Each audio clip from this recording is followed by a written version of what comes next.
Hello and welcome to another episode of the Two Abdullahs show, where you can join us live and call in and discuss the most juiciest and interesting topics from Islamic theology and mythology.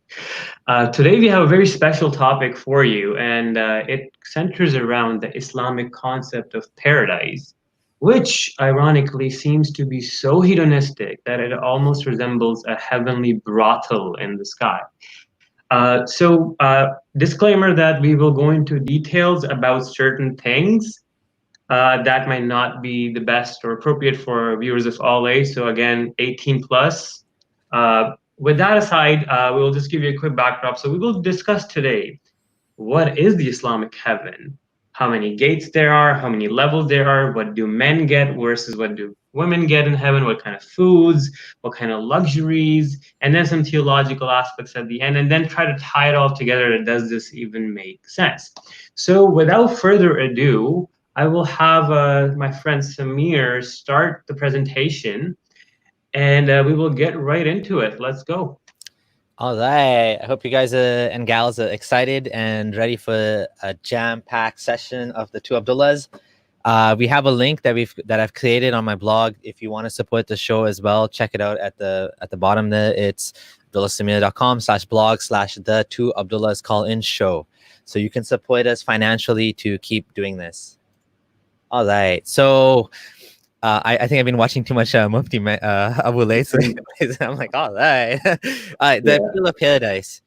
So this all goes back to what we humans want. What do we humans want? And of course, whoever was writing it, what did he want? It seems like number one on the list is sexual appeal. And there's also a very general visceral appeal. So there's food, there's clothing, there's gold, there's couches, there's rivers of milk and honey. The other interesting thing is how 7th century it all seems. The descriptions of paradise in the Hadith talk about tents and, basically based on the imagination, pomegranates and things that you would expect, people in the desert to want. You don't hear about watermelon, my favorite fruit. You don't hear about mangoes or bananas. Not that it has to mention these things, but it's just interesting that it's the specifics are very specific to what was around Muhammad. Then of course there's a very strong desire that we all have to be reunited with our loved ones. The fragility of life. Not white fragility, but life fragility is a big thing, right? I mean, we all want to live forever. We all want to be with our family members. We all want to meet our loved ones, and it's all understandable. So the Islamic heaven, and heaven in general, even in Christianity, it hijacks this idea, this desire to want to live forever, this desire to meet God. We're not going to talk about hell. That's the other. That will be next episode. Yeah. And of course, meeting God. That's sort of important. The ultimate goal. Do you want to add anything to that, or should I? One thing was that if you notice, all of these appeals and desires and incentives are very materialistic, hedonistic. But what one asks, well, are we going to be in a human material form in paradise, or are we going to be a soul or some immaterial different form that doesn't die? So you kind of ask, does it even make sense to offer these materialistic desires in heaven at all, right? So one could ask, like, do we exist in the same form? What form will be there? Will we be our 20-year-old self when I had all my body jacked up, or will we be the 50-year-old man? It varies. Like, you can ask. Again, like, people's taste and food changes, whatnot. Like I said, since 7th century themes, they're going to talk date palms, pomegranates, and all those kind of rewards, or the horse running under the shade of the tree, or you'll get 100 camels or something, right?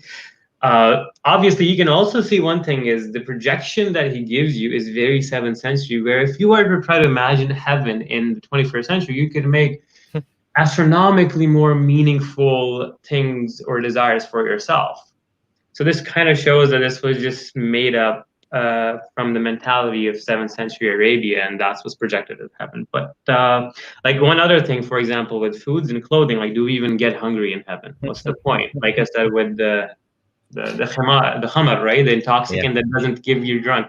So what Wine doesn't really taste good. What do you want to drink it for? And then that's a good point, because even the whole sexual desire, it comes from, it's an evolved desire to reproduce. I mean, that's why it's such a powerful instinct, because it keeps us alive.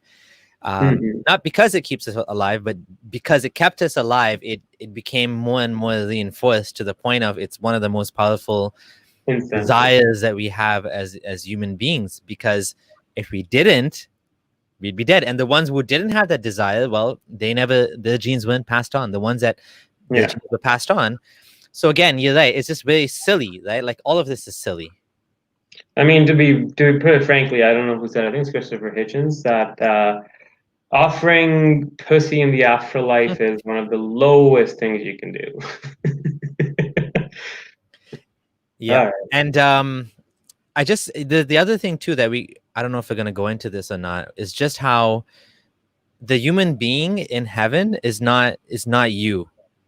It's a different you. It's a totally different you that we'll give examples of how it's not even really gonna be you. It's gonna be a different person. But because what you are is you love your family, you have certain things.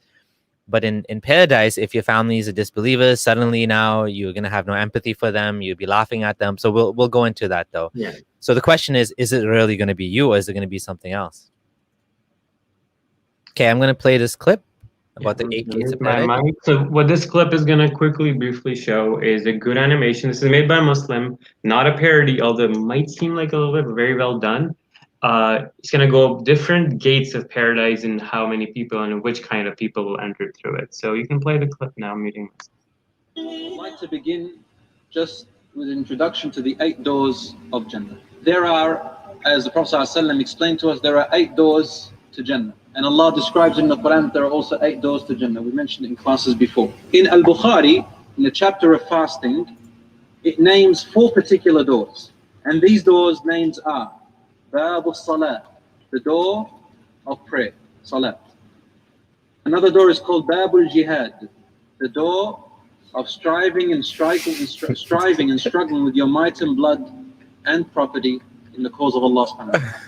There's also a door called Bab al-Rayyan, the door of Rayyan. And this door is for the people who fast, the fasting people who fast Ramadan and voluntary fasting before and after. So Rayyan, many quenches for those who fast and keep themselves away from food and water during prescribed times. Number 4, Bab al-Sadaqah or Bab al-Sadaqat, the door of charity, those who give in charity voluntarily, other than the zakat. In other hadiths, different sources and versions, there are also Bab al-Iman, the door of Iman. It's called al-Iman. These are for the people who will enter it without any judgment or accountability on the Day of Judgment. Also Bab al-Kadhimin al-Ghayb wal-Afina an nas, the door of those who restrain their anger and pardon people, forgive people for their mistakes. There's also Bab al-Radiyin. These are the people who are satisfied with Allah had given them in this life, and they don't grovel over the world and its, and fight for it and get jealous over it and compete for it. And there's also Bab al-Tawbah, the door of repentance. This door of repentance is open all the time. Rasul told us that Allah's mercy and this door of repentance is open all the time. Rasul told us, وَرِضْوَانُ خَازِنُهَا. Ridwan is the gatekeeper of Jannah. So maybe there is a gate which everyone enters, and then you are entered through the doors that you are most deserving of. We spoke about Rasul saying that there will be people who will be called to enter from any door they wish. Okay. You want to comment on that? Ridwan, is that apostate prophet? Is he going to be the gatekeeper of Jannah? Ridwan, that's the only Ridwan I know. I think it's the angel Ridwan. But just in thinking about this, so from what it seems, heaven is this garden in heaven which has these gates surrounding it, and like every gate has like this different entry point for different people. So like, hey, if you're in the fasting club, here you go. If you're in the prayer club, here's your ticket to it. Yeah. But it just seems ridiculous. Like at this point, there's so many gates and there's so many unnecessary nitpicky details that just seem out of place. It's an appeal to make people do certain things, I guess, and all of it is to reinforce the values of Islam and the teaching. So I like that they had dedicated a whole gate to jihad, and I like that the drawings the guy was making. Like I said, this video is almost seemed like a parody. Yeah, the jihad thing is definitely a big theme, and we talk about In that fact, later. a lot of the people some scholars have called jihad the sixth pillar of Islam in many Orthodox books. Yeah. Oh yeah. Thanks. Yeah. So there's also some good things in there, like obviously, forgiving people and mercy. Well, repentance. Repentance goes back to the whole thing about we're all sinful and the whole praying and fasting. A good Muslim is someone that is constantly praying and constantly fasting. It just keeps reinforcing, like that certain individual who said, I left Islam because I didn't want to pray and fast. It's almost a hilarious concept to say that praying and fasting is supposed to keep you believing. But in a sense, I mean, that's what it does. You just keeps you doing the routine, right? You just keep doing it, and it stops you. I don't know. It's supposed to be something that makes you reflect, but apparently. Well, I think the verse in the Quran is something like "Inna salata tanha anil fahsha'i wal munkar." Something like keeps you away from evil. Yeah, something like that. So all right. We now move forward to, so for the people who don't know that there's verses in the Quran that says, like there are 7 heavens, there are 7 earths. So some people say that there are 7 layers of Jannah, and then Allah also gives names of these specific places in different verses throughout the Quran, not in a chronological order. But what we've done here is that we've given you just a kind of a framework to see that there's 7 different layers of Jannah. Jannah Firdaus, Al-Adn, Al-Na'im, Darul Khuld, Jannatul Ma'wa, Darul Salam, Illiyun. So it's kind of like business versus first class versus economy class. So like the lowest heaven, you only get like 2 girls and you gotta go fetch your own food. The food will be hanging, but in the next class, the little young boys will bring you the fruit and the drinks. Yeah. And in the extremely good class, you'll be chilling with the prophets and everything, hanging out with them. So there's different classes, and same way there's different levels of hell as well, 7 layers. Now, just so we don't confuse the matter, this is not what 7 heavens means in the Quran. Yeah. The Quran, when it says 7 heavens, Sabah Samawat, it's talking about the sky, the 7 skies. Now, we're not going to go into that. That's a different issue. Jannah in Arabic means garden. So, Jannatul Aden, Garden of Eden, right? That's where the idea comes from. It's a garden. It's a strange concept that there's different levels. If you're gonna get, when we're gonna come across this question over and over again. What is it? What's in there for women? Why is everything for men? Why is this all of this emphasizing men? And what we're gonna find out is the answer is, well, you're gonna get whatever you want. Well, if you're gonna get whatever you want, I mean, then why is there different levels? And if there's different levels, what's the point? I mean, it just doesn't make any sense. Yeah. If you're in the lowest heaven and you have everything you ever wanted and you won't have any need, then what's the difference? You know what I'm saying? It's like you're going to a club and one room has like the Halloween theme and the other room has like Harry Potter theme or something, and the other one has a goth theme. Is it just different? Is there any benefit to being in a higher paradise and a lower paradise? You get, like, if you get more, what does that even mean if you have unlimited everything? Right? Yeah. So it's not technically everybody that enters heaven gets exactly what they desire. Because if I'm in the lowest heaven and I want these special boys to serve me, or I want to chill out with the prophets, and I make a wish, hey Allah, I want to chill with Muhammad. He's like, no, you can't. You didn't do enough good deeds for you to be able to get there. Yeah, it's weird, right? It's just Jannah classism, bro. It's just it's silly mythology at the end of the day when you look at it. Mm-hmm. What's the point? Like, what's the point of having different classes? Either you get in or you don't get in. What's the difference? Well, the problem is if you design it that way, that'd be more logical. But then, how do you get people to do more and more and more? Like, how do you get them to like go and fight and all of these extra things that you want them to do? Because they're like, well, I'm already Muslim, I'm already fasting and praying. Now you want me to do more than that? You want me to go and fight too? Yeah. You'll get more. You'll get more, right? Instead of 2 virgins, you'll get 70. 72, right? Like, come on. All right. So before we proceed, I just want to know that now we're going to get into the description of the big-eyed heavenly holy virgins. This is R-rated. Like I said, this is not me. You have to tell Allah to tone it down. and the Islamic scholars that we're going to show here, and Muhammad and his companions. But we will see some interesting clips from some great scholars. Let's go into it, and after that we'll take our call. وصفها وصفا دقيقا حتى وصف أجزاءها فقال جل جلاله إن للمتقين مفازا حدائق وأعنابا وكواعب أترابا أتدري ما معنى وكواعب أترابا؟ أي أفداء الحور. الله جل جلاله يصف نعم حتى يعلمك ما في الجنة، وأنه لا حياء في هذه الأمور، حتى يجعلك تتنافس وتتسابق. إنها رسالة إلى من ضيع الجنة بشهوة ساعة. اسمع أفداء الحوريات كيف وكواعب أترابا، أي نواهد الحور كالرمان ليست متدلية إلى أسفل، زيادة في الحسن والجمال. أين المحبون للنساء؟ أين المشتاقون للحور؟ كم هم الذين باعوا الحوريات لأجل فتاة سافرة فاجرة؟ قال الله جل وعلا حتى الجماع والمعاشرة ذكره الله حتى يشوق، حتى يعلمك ما في الجنة. ليس فقط أكل وشرب ونعيم، بل هناك جماع ليس كجماع الدنيا، وهناك نساء ليسوا كنساء الدنيا.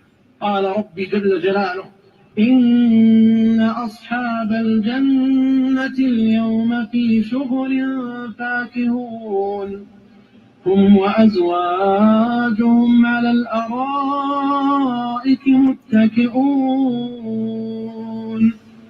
قال أبو مسلم قلت لابن عباس ما شغلهم؟ الله يقول إن أصحاب الجنة في شغل، هل عندهم أشغال؟ عندهم ما انتهى النصب والتعب والعبادة؟ ما الذي شغلهم يا ابن عباس؟ قال شغلهم افتراض الأذكار، شغلهم افتراض الأذكار. هل في الجنة جماع ومعاشرة؟ نعم.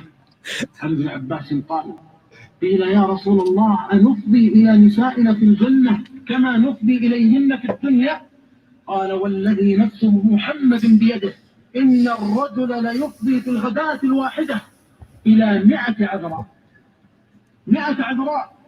والأعجب والأغرب أنه كلما عاد إليها وجدها بكرا وزيادة، زيادة في اللذة والأنس. يجدها بكر كما قال، ليست كنساء الدنيا تفضل بكارة وتنتهي، بل كلما خرج وزار العزيز الحميد ثم عاد يجدها بكرا. أهل الجنة يعطون قوة في المأكل والمشرب والمطعم والجماع، حتى في الجماع، لأن هناك من أهل الجنة من قد يزوج ب100 وربما بأكثر، وهو يعطى قوة 100، يعني يستطيع في غداة واحدة يجامع 100 امرأة أو 100 حورية نساء الجنة. Do you want to just comment on that before we go to the next one? I mean, what the hell was that? I don't get it. Like, how is that kind feeling? of obvious nonsense? And this is basically 7th century Arabian word porn disguised as religious nonsense. It's weird. Like, why would you even want that? It's just strange. Just to recap, he's saying that, and what he does is وَكَوَائِبَ أَتْرَابًا, and he emphasizes that verse. He recites it with a lot of emphasis, saying what he's reciting is, and the women will have big or nice sized breasts, and then he's explicitly not hiding anything, saying yes, Allah did this just to give you an incentive to make you lust for paradise. Which looks very bad that women are being used as objects to lure men to believe and do things for Allah's sake. So are they really doing it for Allah's sake, or are they doing it to attain the houris in heaven, right? There's one thing is that. Then he's saying like the objectification is insane, where women have boobs like pomegranates and that they don't sag, and that like you can have sex with 100 virgins, and then you have the strength of 100 men, and then you'll have sex with 100 virgins in one morning, and you break their hymen, and then they'll restore itself.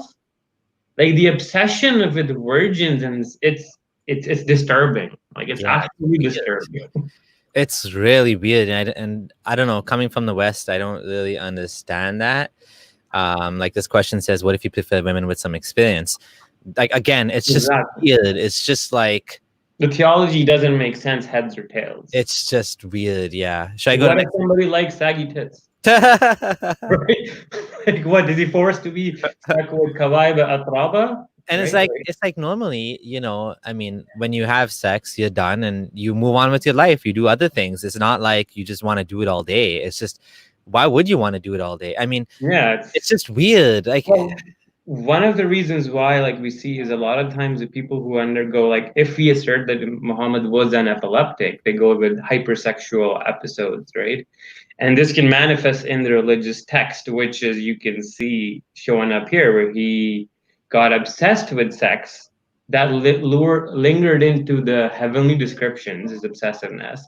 And then after Khadija, he ended up marrying like 13 women and then some sex slaves and whatnot. So it could be that, and this could be a possible explanation, but it's just disturbing. The fact that you're body shaming women too, and he's literally saying you went after a unveiled whore, which is just ridiculous. Like, yeah.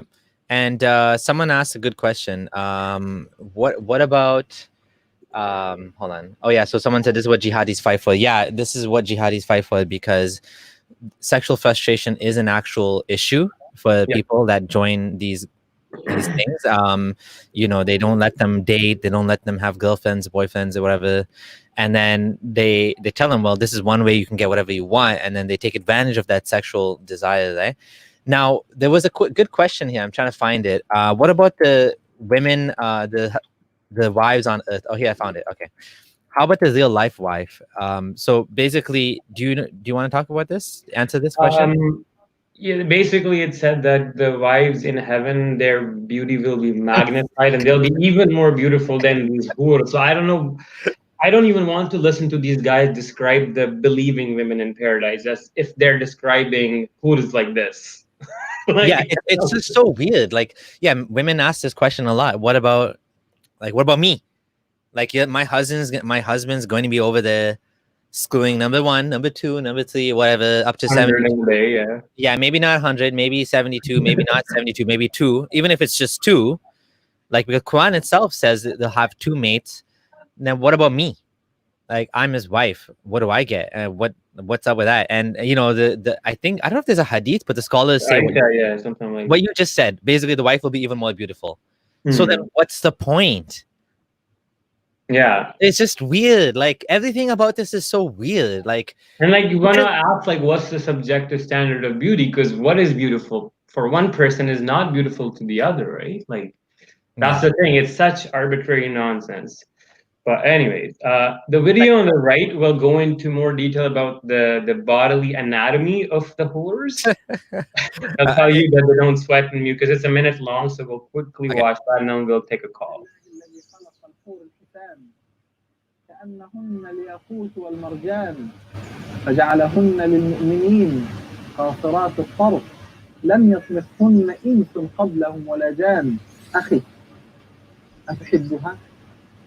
فلك زوجتان بدخولك الجنان، لا حيض ولا نفاس، لا بصاق ولا مخاط، لا بول ولا غائط، بل لو أن امرأة من أهل الجنة اطلعت على أهل الأرض لأضاءت ما بينهما ولملأته ريحا، لذا تعطى في الجنة قوة كذا وكذا من الجماع.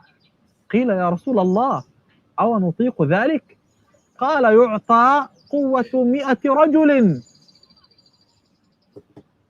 فهي تغار عليك وتغني لك.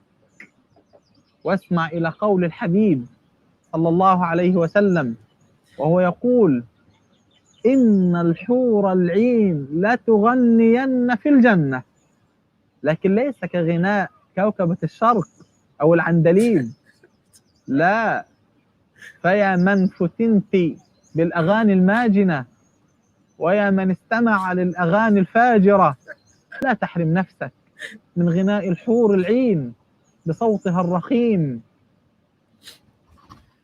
All right. That was interesting. You gotta There's wonder.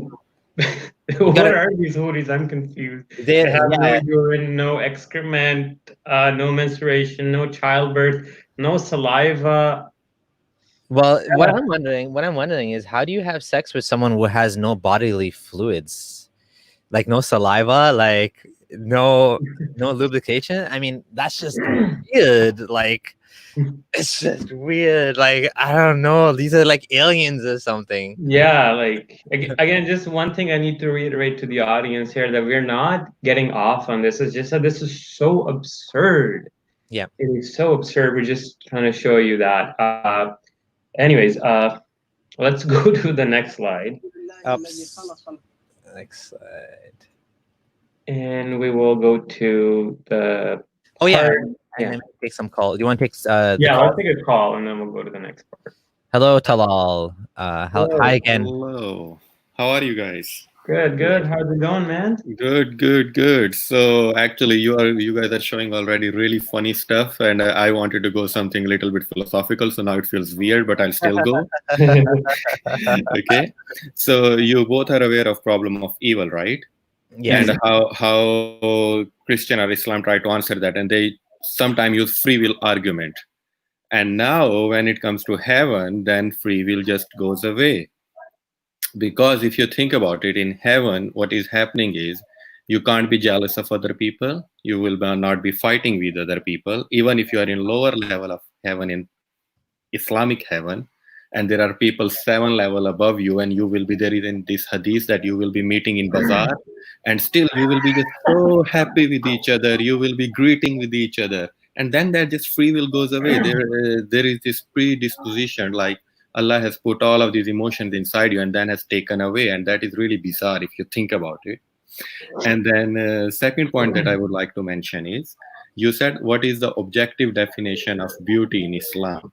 So how they define it is, I think it's in one of hadiths, if Hur looks down from the heaven, then all of the light of all the visible light of sun and moon, it will just fade away.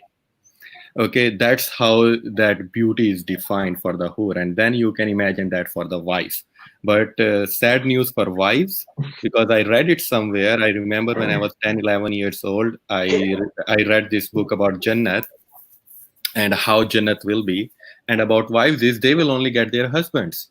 And if they're wives, they will only get their husband and there won't be anything else for them. Maybe they'll be beautified or anything. And that's really weird. Yeah. Okay, interesting question. So I'll take the first one, free will in heaven versus real world. And I agree with you. For example, one glaring contradiction is we can see that the people of heaven will be laughing at the people of hell. Therefore, that means that they can process humor and see that they've been favored. So they'll have an ego inside. That's why that will enable them to laugh at the others, which is quite worrisome, seeing that somebody's being tortured and burned, you're laughing. But on the other hand, like you said, that there will be no jealousy in heaven. So how does that work, right? So it makes, again, no sense, where there is this partial cognitive ability given to you, but then it's kind of partially taken away, or the parameters are changed in such a way that you can only laugh at the disbelievers, but not get jealous of the people in heaven, you know? So it's like I said, it doesn't make sense because, like I said, it's not thought out and it is absurd. The definition of beauty, actually, we will get into the deeper anatomy as well later on. We found the hadith in the slides as well. But yeah, like you said, yeah, the Huri will like show her beauty, and the whole heavens will be full of light, and the whole world will be full of perfume. It's like these Hurs are these sexual goddesses that Muslims almost, covertly worship. But yeah. And I would like to add on to that whole free will thing. I didn't read actually laughing part. What I read was they will ask people in hell, why are you in hell? And they would say, we don't pray. And that's all I have read about hell part. I didn't read like they would laugh on that. And there is this hadith, like heaven people would be talking with hell people and like, why are you in hell? And hell people would reply, oh, we didn't pray. That's why we are in hell. And that's why this actually typical Hadith is used to convince people why don't this is the only difference between a kafir and a Muslim, and that's why everyone should actually go on praying. We're And one going to talk about that in the hell episode. Okay, and one other thing about Muslim heaven is like one of the you talked about all 8 doors, but you missed one thing, that is I don't know how to say that in English. Pulsrat. Oh yeah. Bridge of Sirat. Like you missed that critical point. How people would be actually just cutting down on that pull, and only people who can actually cross that they can go into the heaven. Otherwise, you are just down in the hell. That would be actually interesting to talk about. Yeah. I'll quickly comment on the Sirat, just to say that this idea existed in Zoroastrianism way before Islam, like where you have to walk over this bridge and whatnot. And Muhammad seems to have ported it over into Islamic theology. But yeah, that we'll mention that's more about judgment. So we can do an episode on Judgment Day and the scenery or what goes on, and then we can do a separate episode on hell. So that could be an interesting deep dive into those things. Yeah. But thanks for calling in, man. Like usually, you're a regular caller. Really appreciate it, and it's always a pleasure. And just wanted some breaking news. I just got an email that's saying while we're doing this video, the thumbnail has been removed. The thumbnail on this video has been removed. Like, guys, you're not going to win this game of flagging and reporting. This is just silly. Like, all this does is make us more popular. When you try to shut down someone, like, you just make them that much more juicy, that much more interesting, that much more like, oh, I gotta see what these guys are talking about because they're trying to get rid of them. Yeah, that's the funny thing. Like I told you, we were discussing. I call it the Dava boost as well. Where these people will make so many memes about you, and they'll post them all the time. Every Muslim sharing them, but then it's just free popularity. Yeah, and the first instance of this video was taken down even before it went live, which is hilarious. Okay, so let's take another caller. Okay, 1 second. Thank you, Tal. We'll talk to you again later. Hello, Salvador. Hi. Hello. Hey, thanks. First of all, I'd like to thank both of you. Both of you are doing a great job, and I've been listening to you for a while. So kudos to that. Thank you. Thank you. My question was on heaven. Like, if you look at the idea of heaven, and you guys were laughing at it, okay? And to us, it seems absurd. But it's a pull for so many millions of people. Billions, yeah, not millions, but billions. But like, my first question is that why do you think it's such a pull?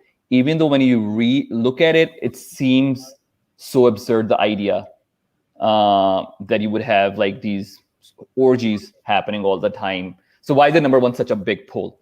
Is it something to do with our? Is it with the idea of hell? And then we look at heaven as what we Muslims think as like. The Muslims think as like heaven as something that's like kind of a paradise because we're afraid of the hell so much, or is it because we're just predisposed to like it so much? Because other humans find it just laughable. And what did you guys, when you were Muslims, what was your idea of heaven? How did you perceive it? Because both of you are very, very religious versus more than like most people that listen to you. Many of them are not, like I was not as religious even during when I was Muslim, you know? So what was your own personal experience of heaven? So I don't know if you missed the beginning, but we did kind of a little bit go over this, the idea of heaven, paradise. And thanks for your question and for your comments, by the way. But I think this slide summarizes it. We could probably come up with a few more things as well. And Abdul Gondal, you want to add anything to this? Yeah, so the allure of heaven seems to stem from our desire to live on and fulfill our most wildest fantasies. And people just want to do that, right? So there's the one very, very obvious idea that, yes, it's just the Peter Pan Netherland or some Neverland, right? Where you don't grow old, you can have whatever you want, you can fly around. It's out of a fairy tale. The second is emotional, right? Where people are obviously scared of death, so they don't want to die. And this idea of posthumous rewards. If one were to approach it rationally, you can see that you were dead for 13, 14 billion years, and it didn't bother you. And where were you?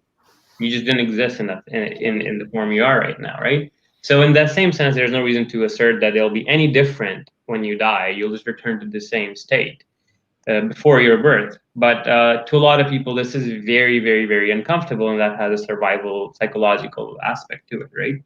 This also ties back with the theory of Maya and the belief of God and how evolution pushed us in this direction, where just to summarize that as our language center evolved in our brain, that part of the brain is also tied with perception of the sense of self, theory of mind, where you can project mental states or imagine other people having a mind of their own. When that came in and that skyrocketed our evolutionary trajectory, that also entailed that now we could project mental states to invisible beings. And from there on followed angels, gods, and whatnot. Now, what's the irony about this all is the theory of mind, the language center, if affected in certain cases like autism or Fragile X, you actually are much, significantly much less likely to believe in God. And this shows that this has a huge emotional part of it. The third problem is like the punishment and reward, where people want to see the justice being given out, like an eternal justice with the eternal day of judgment, that all the sinners go to hell and all the good people go to heaven. It's this also then comes back from human exceptionalism and egocentrism, where we expect the universe to give us justice, as if we feel it's obliged to owe us a justice and whatnot. So, well, now coming to my perception of heaven, in my days, like I said, I was very orthodox Sunni, so I did take them very literally. And I mean, from where I come from in Pakistan, people like Maulana Tariq Jamil from the Tablighi Jamaat would very much focus on these very vivid and graphic descriptions of houris. So the idea I had was a very literalistic place where you'll be like about prime age, like 30, with basically doing whatever you want, the palace floating in heaven and whatnot. But that's what I will have to say for that. I have one question. Like, why is the Muslim heaven so, like, it's in a way it's sexualized, and it's the other heavens in other religions, are they to the similar level? I'm not sure in Christianity if it's like that, or in Judaism it just does not exist. Even in Hinduism, if we go towards it, it's, I don't know if their idea of heaven is similar to like ours. Ours like a lot more based on desires that we had. So why do you think, why is the Muslim one, and why it's been so successful versus like others heavenly ideas are not like ours? Well, why is the Muslim heaven appear so sexual? Good question. Sexual, and also like so like you have food and just to basic human instincts. Why has why the other heavens have not? And do you think that's the reason that Islam has been successful? Yeah, so it gives you a relatable materialistic framework of reward, which is obviously going to help people understand, right? If somebody were to say you will be given unlimited pleasures that are better than the feeling of sexual intercourse, well, people wouldn't really buy into that. But if you tell them you'll have sex with 100 women, they're like, I can relate to that, right? So that's one thing. Then secondly, why is it so sexualized? I did mention this a little while ago, where I believe Mohammad suffered from temporal epilepsy. And one of the symptoms of that is weird sexual behaviors, and these come and go in phases of life, right? So you can be hypo and hyper, which explains like after Khadija died, he married like 13 women and a child and whatnot. But it also can explain why Muhammad's conception of heaven was so centered around sexuality. And what you also notice is the foods and stuff, like again, like relatable materialistic things. And these things, the foods he offers them, are things that are not available easily in deserts. For example, rivers of wine and gardens, they don't grow in deserts like this, right? So offering people something that might be very appealing to them. If Muhammad was, for example, living in Europe or living in the Roman Empire, and he was to coin heaven, it would be completely different than what we see. So there's a lot of contextual and social aspect to it. There's one more thing, that there are only 4 fruits in Quran. I think that's all. There's not more. And just like if anyone wants to go to it, there's the other fruits, they're never like mentioned in Quran.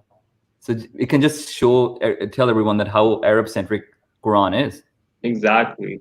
In fact, like a lot of the things, this was way back in the day, just to digress. When I was very Salafi and I was watching these debates between Deobandis and Wahhabis, and they mentioned something along the lines of this as well. But you know what? Let's not digress into that. I'll go into a completely different tangent, Wahhabi, Sunni, Barelvi, and Yeah. This is an interesting comment by Kabir that the Muslim heaven is similar to the Persian one. It may be that Salman al-Farsi had some role in bringing these ideas into Islam, which is a good point. These ideas, like the Sirat, like you mentioned, came from Zoroastrianism. And Muhammad was probably hearing a lot of these things and adding his own ideas to it as he went along. You made a very good point about how these are things not easily accessible in a desert, and would be like considered extremely luxurious for a person in the desert, which is, we're not saying that it has to contain bananas. Like, we're not saying that the Quran has to mention bananas, but we are saying that, I mean, it would have been interesting, because if this is a book for all times and all people, then why not just mention bananas? Even if Muhammad didn't know what a banana was, you could have just said it, ananas, right? Whatever. It's a word in Arabic. He doesn't have to know what it means. We would know what it means later when it became relevant. That would be the miracle. There you go. That's the miracle. Quran mentions bananas, but nope, it doesn't. Oh no, that means that banana was pivotal to our evolutionary history. Perfect. Okay. Thanks for your questions. Thank you. I like your username, Salvador Dali. That's the guy who inspired my mustache. I can see that. You just grow it a little longer, man. Yeah, I kind of trim it, but I might let it grow really long this time. Yeah. Okay, all the best. Okay, bye. Thank you so much. Thank you so much. All right, should we do more slides, or should we? Yeah, let's take a few slides and then a few calls again after. Okay, all right. Some good conversations and questions today. It's very interesting. So this is an example of how this is like, I found this strange even as a Muslim, because I always had empathy for other people, and I felt like non-Muslims, we have to help non-Muslims.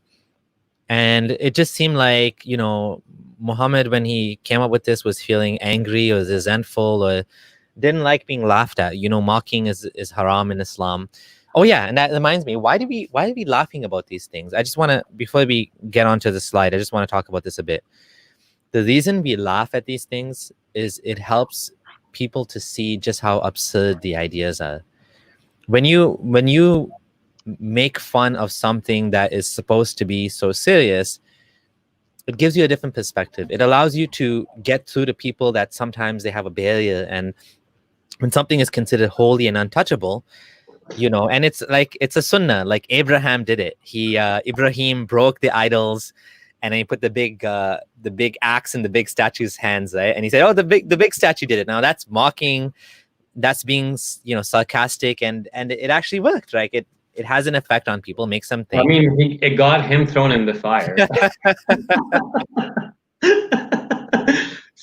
I mean, that's the thing. You can't say that those people, what they did wrong, because they were totally in line with the way of Allah. And what Allah says in the Quran, Allah does not change his ways. Okay. So going back to the slides, I just found this very disturbing that people would be laughed at, we're going to hell. It seems like such a petty thing to do.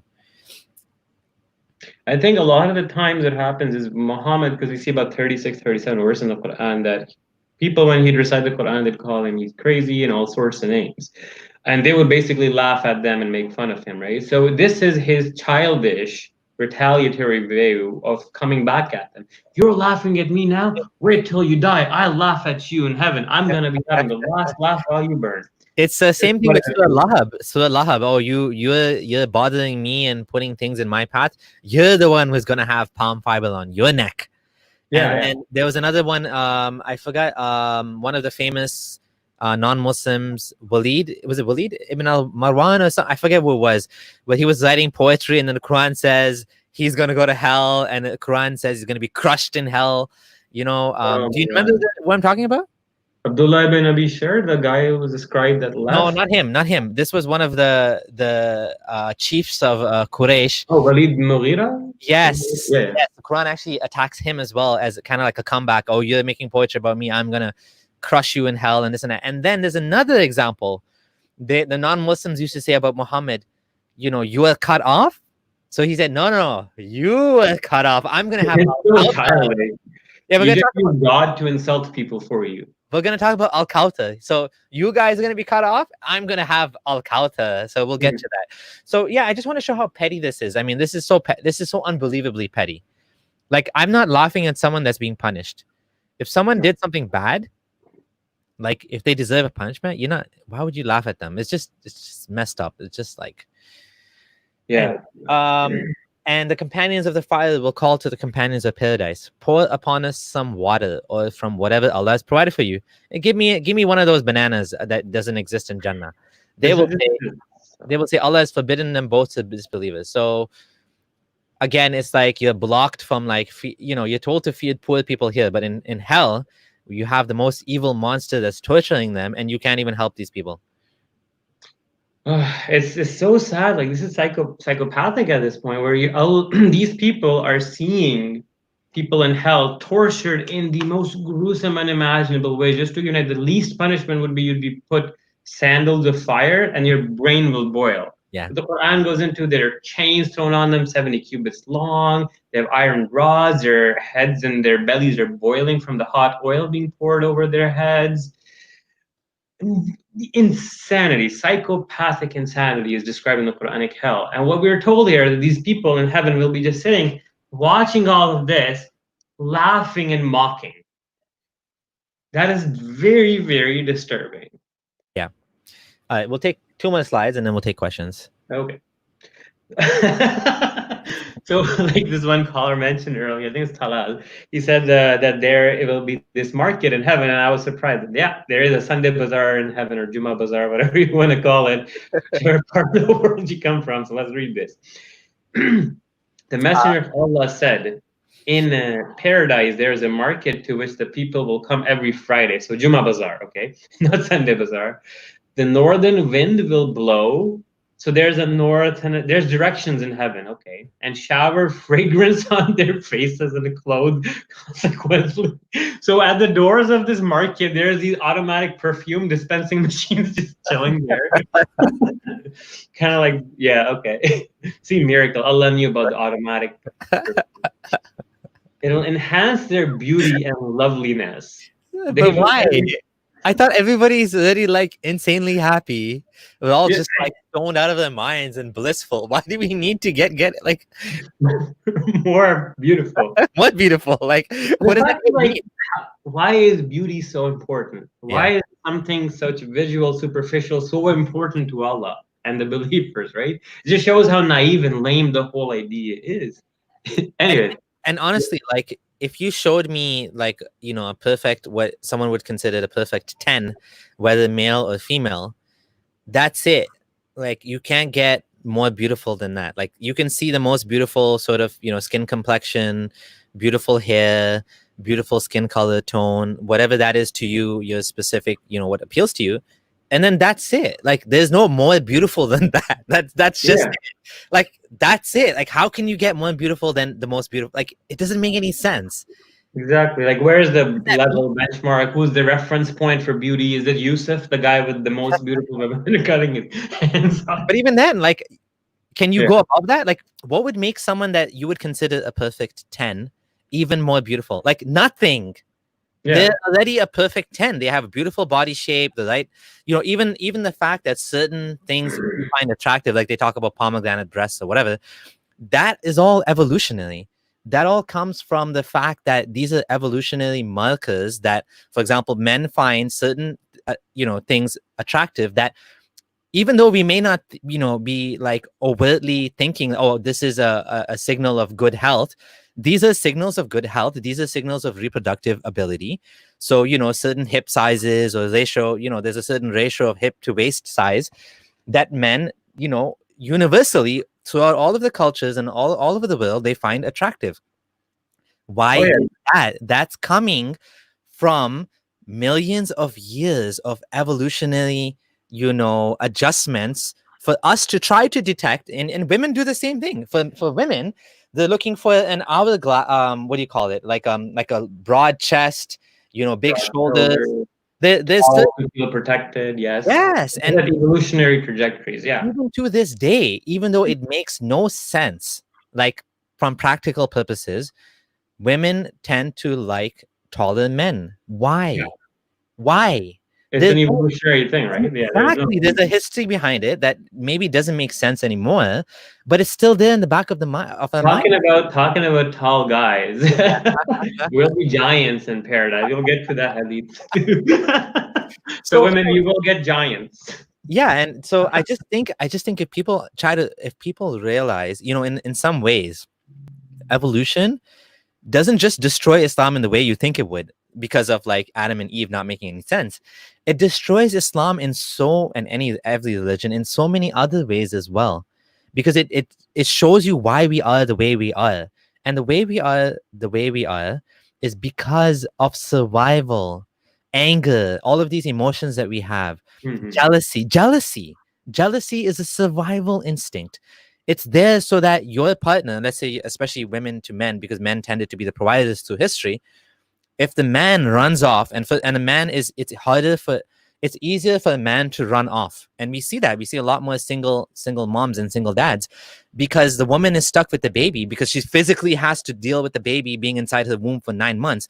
So women have learned to test men, to make sure that this man is loyal, he's reliable, and to withhold sex.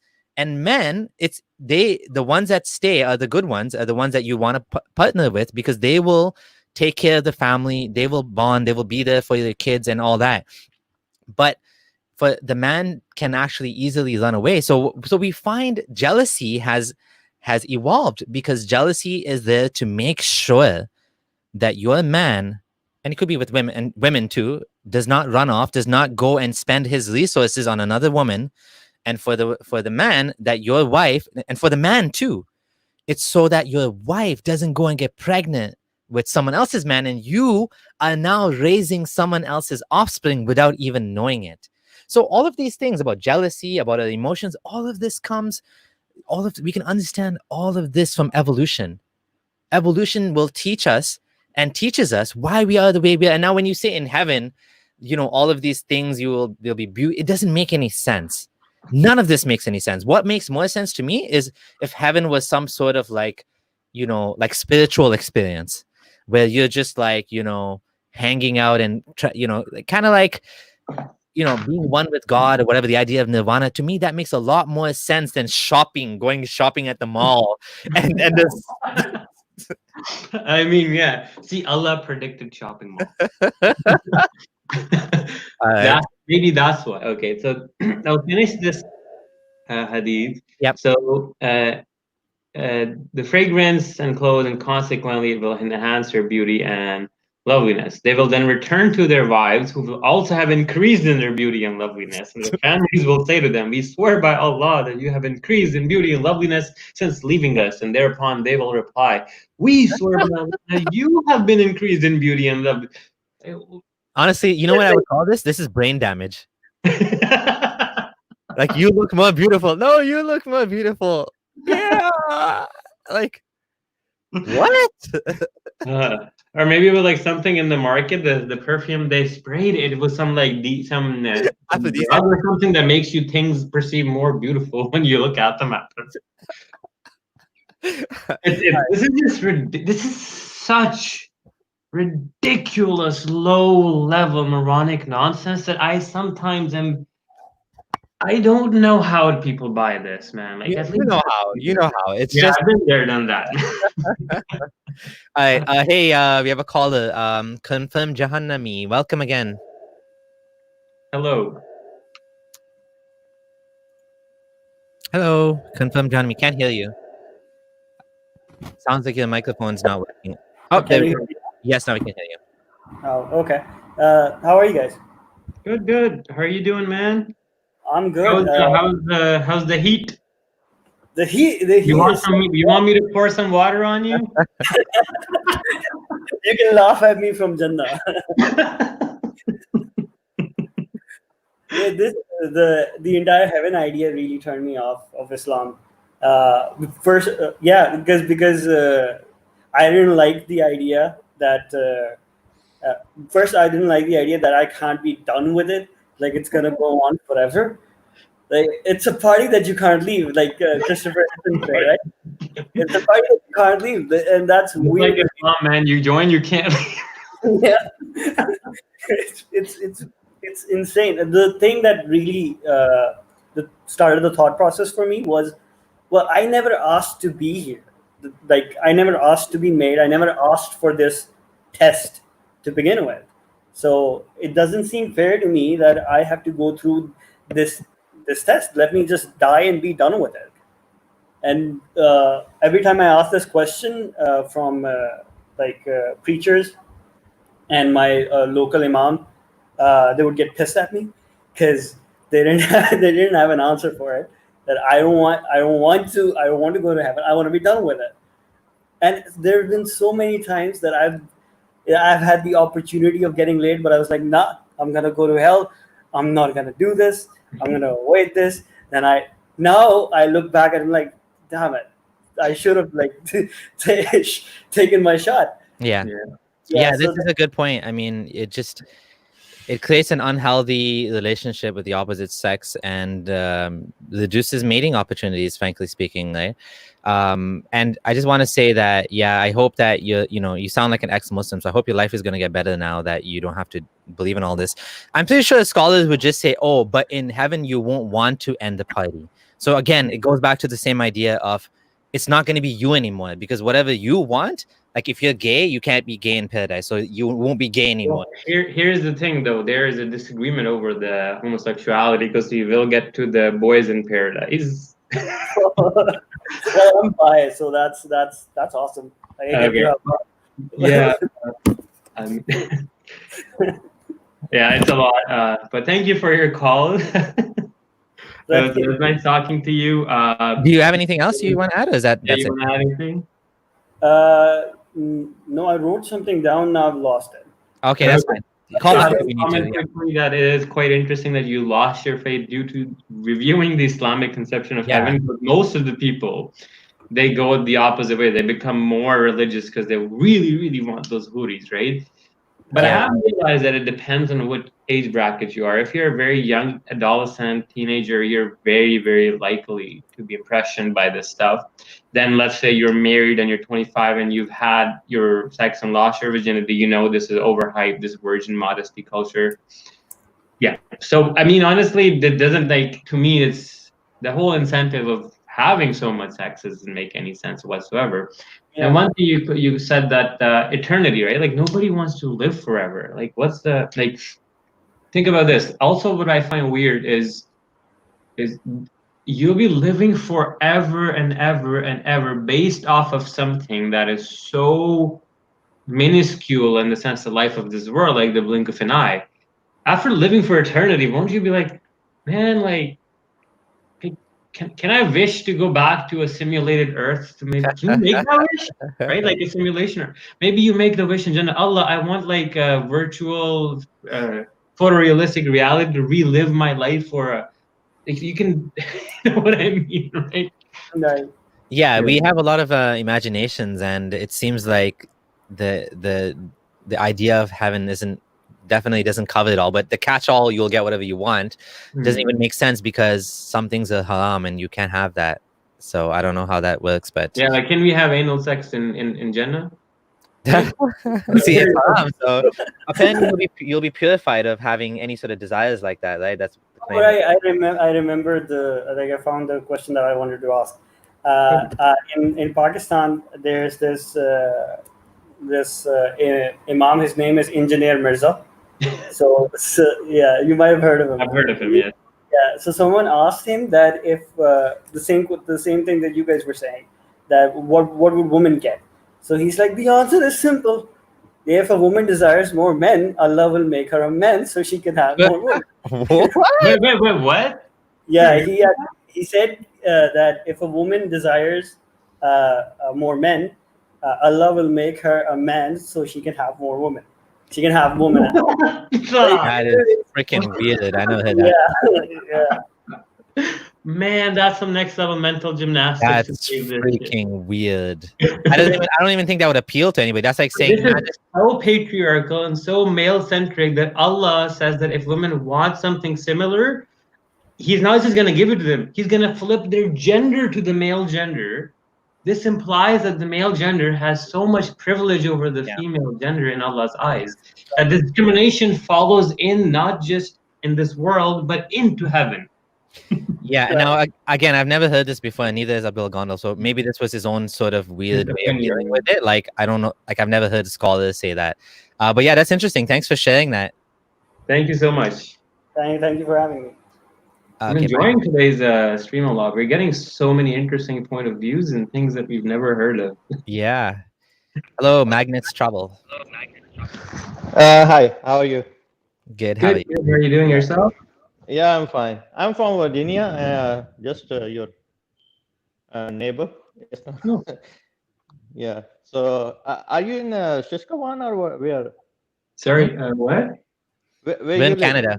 We're in Canada. Oh no, I know. Yeah, no, we don't talk about where we live on. That's not an appropriate question. Sorry. Okay. No, I was saying because I've been to many times to Canada, so yeah, okay, but this is personal stuff. We don't talk about personal stuff on our channel like that, okay? Okay. What's your question? Yeah. No, no, I don't have a question, but it's like I'm watching your channel from I think 2017 or something, and yeah, you were like one of the first I found like ex-Muslim or something. Because before that there was only Hitchens and Dawkins and like these, so they are not more related to Islam, they are more to Christianity and like that. So you were the first one. Yeah, the first one would probably be Hassan Radwan, Miriam Namazi. There's a bunch that did it before us. Imtiaz Shams, a lot of for me, you were the first one. Okay, wonderful. Thank you so much, man. Yeah. Thanks for your comment. I mean, it's a great honor that we put our names side by side. I know, that's Dawkins and all these people. You're nowhere near that. But thank you. I have a one thing, like I haven't seen that anybody talking about that, and because a lot of Muslims they talk about like, oh, science is changing all the time. How can we trust on it and this and that? So my thesis on this is like science is knowledge which is already present in the universe. Anything you talking about science is discovering that thing, and then engineers they take that knowledge and build the thing like a plane, like a car or something. They take science is the knowledge of the nature. You discovering that, and then you use that. Engineers use that thing and they make those things. I apologize, I'm gonna have to cut you off, but we have a lot of other callers and we don't want to talk about science today. Thank you for your call. Okay. Bye. Okay, last caller, I promise. And I'm having so much fun with the callers. Hey, Omar. How's it going? Hey, bro. Hello, can you hear me? Hey. Yes. Hey, how are you guys? Wonderful. Great. Thanks for calling in again, man. That clip you did was bit. To step outside because of no worries. Yeah, this is Omar bin Al-As of The Other, and I'm going to be on the show on Saturday to have a conversation. I'm not sure what the topic is yet, but yeah, I'll be there. And while we're just waiting, I'm just going to check what slide I'm on. Okay, next one is Giants in Paradise. Yeah, I just noticed that you guys did not talk about like what men would look like in heaven. We're about to talk about that. Yeah, because it's pretty weird. I mean, I'm not into that. Like, if that's what heaven is like, no, I'm not into that. Yeah, so the first group of people who will enter paradise will be glittering like the full moon, and those who will follow them will glitter like the most brilliant star. I guess we'll be like those that show Glow with the trans and they're all wearing the glitter. I don't know. I'm not sure what this means exactly. Yeah, but I mean, are you guys aware of the sexual side of it? Not the. Go ahead, share what you have if you can. Yeah, I just read a hadith that says that you'll have 70 penises. 70. What? 70. Yeah, that's a sahih one. It's not like a weak one or anything. Wow. I have not heard that before. And they don't bend. Okay, which book is that? I want to know this one. It's in Sahih al-Nisa'i. I'll send you the link on the chat. Oh, yeah, we can show it on screen. Damn. Now, I don't know if Mohammed knew that, but penises that never bend, that's like a medical condition. It's called preparism. That's not normal and it's painful. And I'm not sure, like, what kind of organism has 70? Where are they placed? Are they coming out of all over your body? Are they hidden inside and you take them out one by one? Why do you need more than one? Are you going to have 6 or 70 at the same time? How does this mean? Like, how is this logical? It's like those, like God of War video game character with just protrusions out of every limb in his body. Is that maybe a mistranslation or something? I've never heard this before. This is no, weird. I'll send it to you. It's okay. It's true. Okay. It's, I'll once I log off the that's fine. That could be on your phone, right? Yeah. But the thing is, yeah, go ahead. The thing is that if you focus about the other stuff in paradise, it's pretty sad. It's not like they promise them clean water and comfortable couches and drinks that taste like zanjabil and like fancy clothes. It's pretty sad when you think that these were like luxuries, like clean water. It says, well, you'll have clean water. So it's pretty sad to think that they didn't have clean water, so he said, hey, if you follow me and come to heaven, I'll give you clean water, which is like now means nothing to us. So it tells you a lot about the conditions they lived in. Yeah, so, and it also shows like the social context and how they would the beliefs and the evolution of these ideas, right? You can easily trace them back. Yeah, and also you talked about how miraculous it is if you talked about stuff that they never heard of. Well, the comeback I heard with it would have made his followers confused. That doesn't work. You can't have it both ways. You have a lot of stuff in the Quran where it says alif lam mim and KHLMNOPQRSTUV. No one knows what that means. No one had any problem with that. So why? Does it have problems, or is that a problem, or is it not a problem? You can't have it both ways. Yeah. Oh man, I don't know. It's just too much mental gymnastics. Like it's just the comment cracking in the. Okay, I don't want to take too much of your thank you time. so much. Thanks, man. Thank you. Have a good day, man, and send that the hadith over. Yeah, send the hadith. We'll show it after. Okay. Before we take the next call, before we get back to the slides, actually, I'm just gonna Gondal, there's questions for you. Gondal, with your studying neurology and personal stuff, what do you think medical doctors? Zakir Naik. Oh.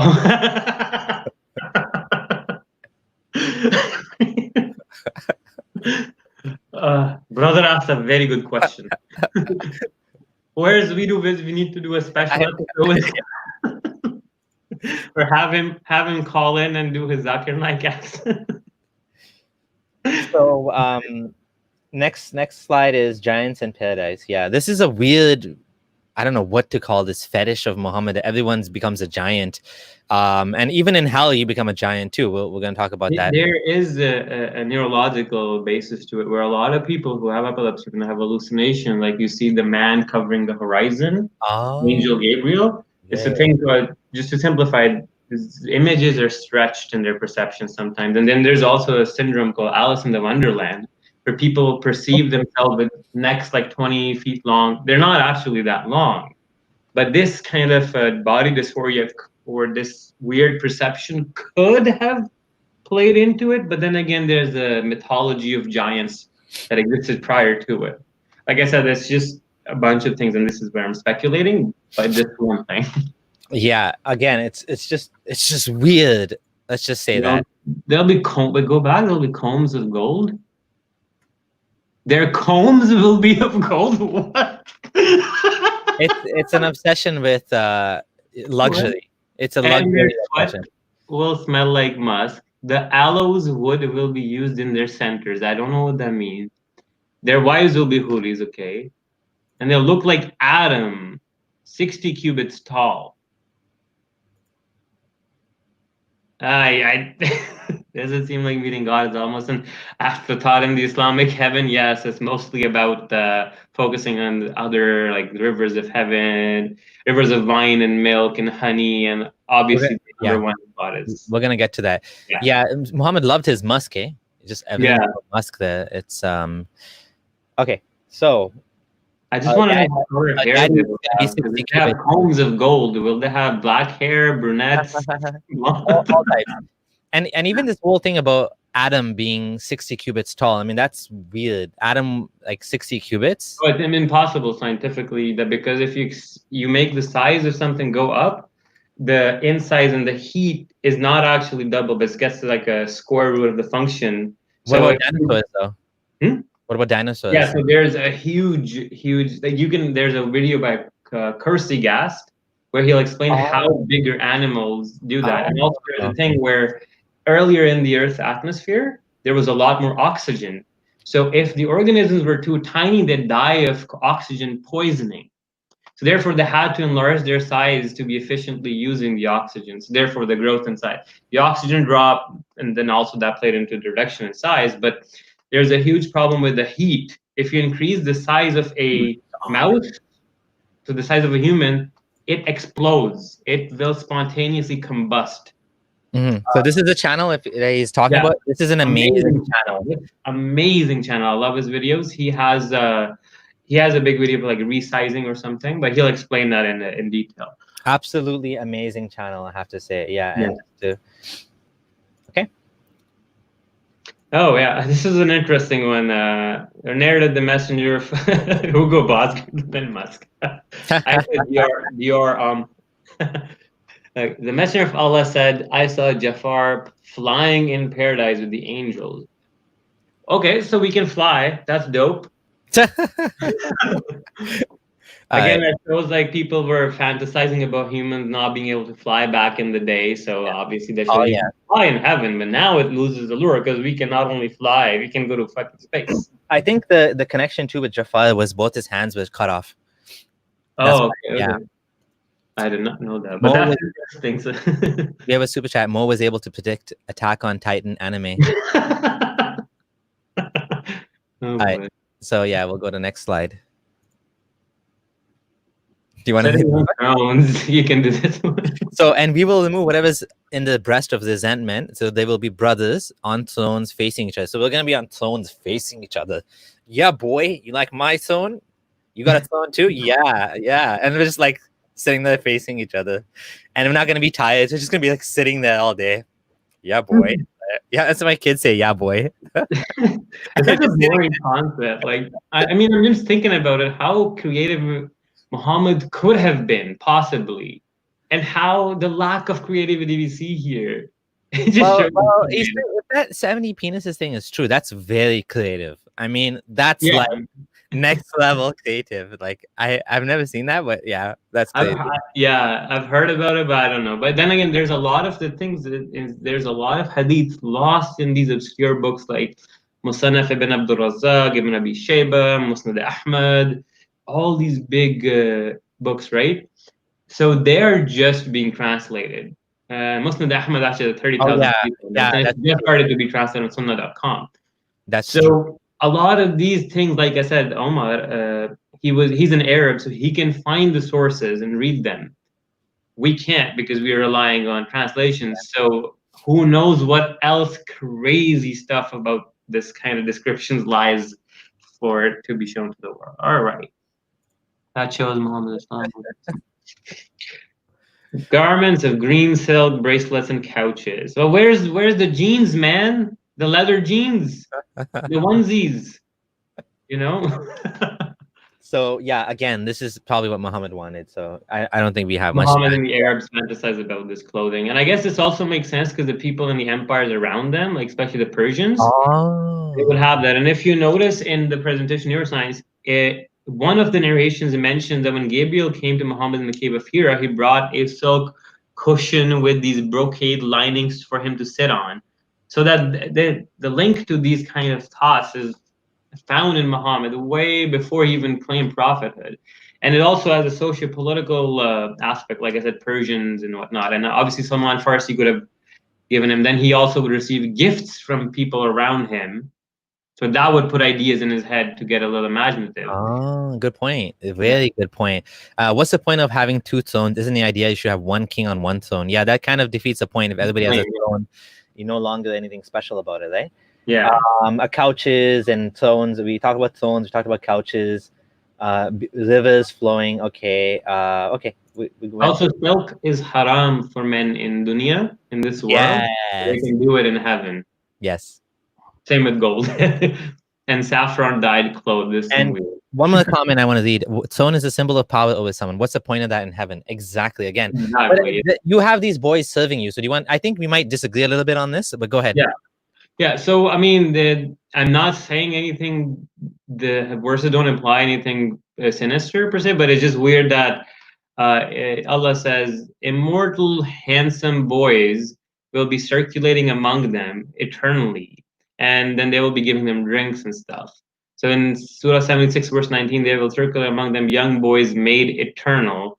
When you see them, you would think them as beautiful as scattered pearls. So Allah does emphasize on their beauty. In fact, in 2 verses, in 50 to 24 as well, like boys as servants as if they were pearls well protected. Kind of like Allah is protecting the houris in the tents from the jinns and the humans.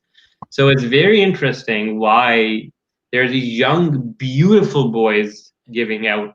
I guess people like beautiful people serving them. I have an explanation for that. I see it as a sort of thing that he would have seen kings having. You know, if you have a porter, you don't want some like, I don't want to sound mean, some like fat, disheveled porter, like someone that's serving you. You want, like, if you're going to let's say you're going to a good car sales dealership. You go to a dealership and the well-dressed, attractive, salespeople that is serving you. This is how you would expect. Now, I do find that like opponents of Islam tend to use this and imply something sexual about this, but I have not seen any hadith or any sort of way of inferring that this is a sexual thing in paradise. I'm completely against the idea that this is a sexual thing, because I haven't seen any evidence for that. So if someone has evidence, I mean, you can be like, you can sort of imply that if you want. Yeah. There's no evidence for that in the actual scripture that this is a sexual thing.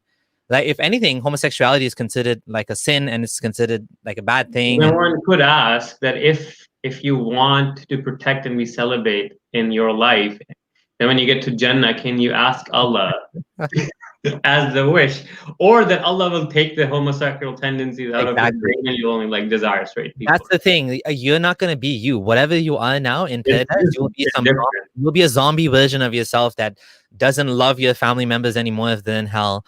You don't care about anything except apparently having eternal elections 24/7. And I don't know, man. It's weird. I think it's so stupid.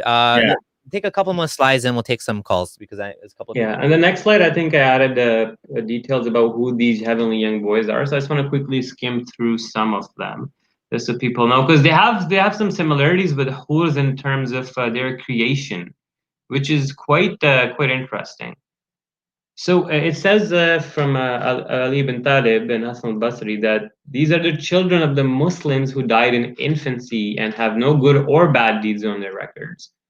So they will automatically be entered into heaven, but they'll just be eternally serving the people who actually did the good deeds. So in essence, Allah created these kids just to be servants in heaven, knowing that they will die at a young age. It's quite weird with the whole, just doesn't sound right with free will.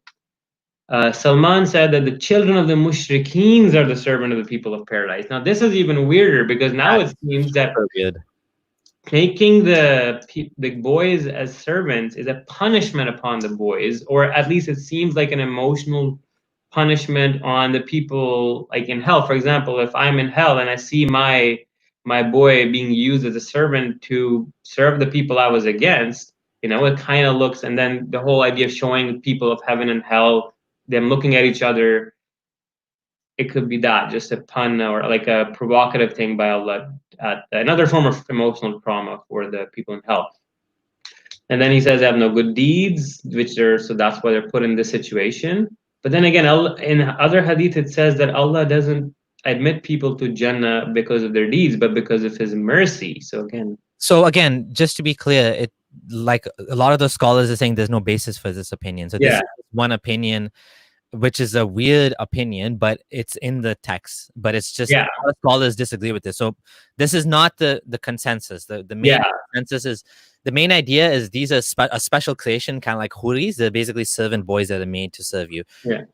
It's interesting though.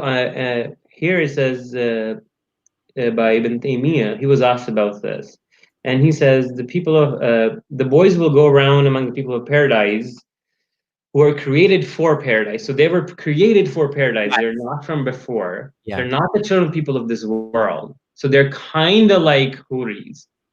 Rather, if the people, the children of this world, enter paradise, they will be given a perfect form like the other people of paradise, in the form of Adam.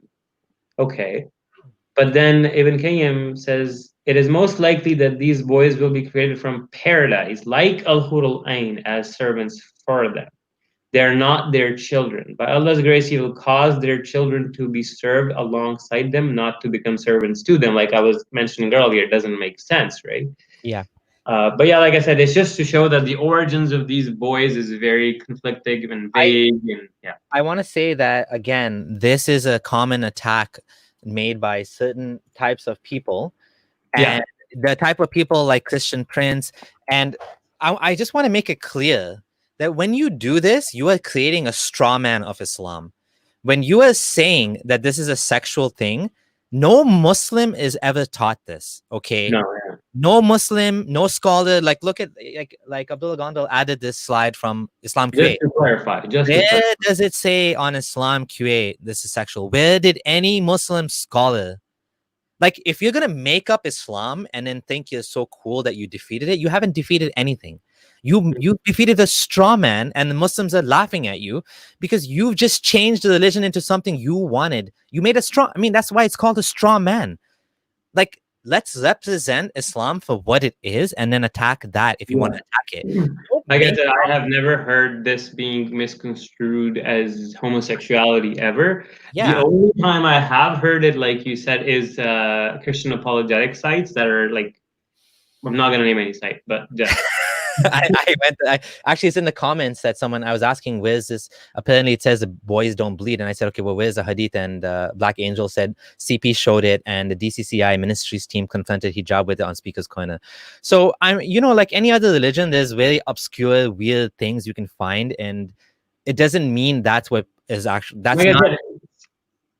We're already showing enough sexual things in from elsewhere. We're not. There's no ulterior motive for us to hide this specific word. We're just actually being like, no, this one is wrong. There's enough you can choose from elsewhere. Exactly. There's enough content that's mainstream, that's agreed upon.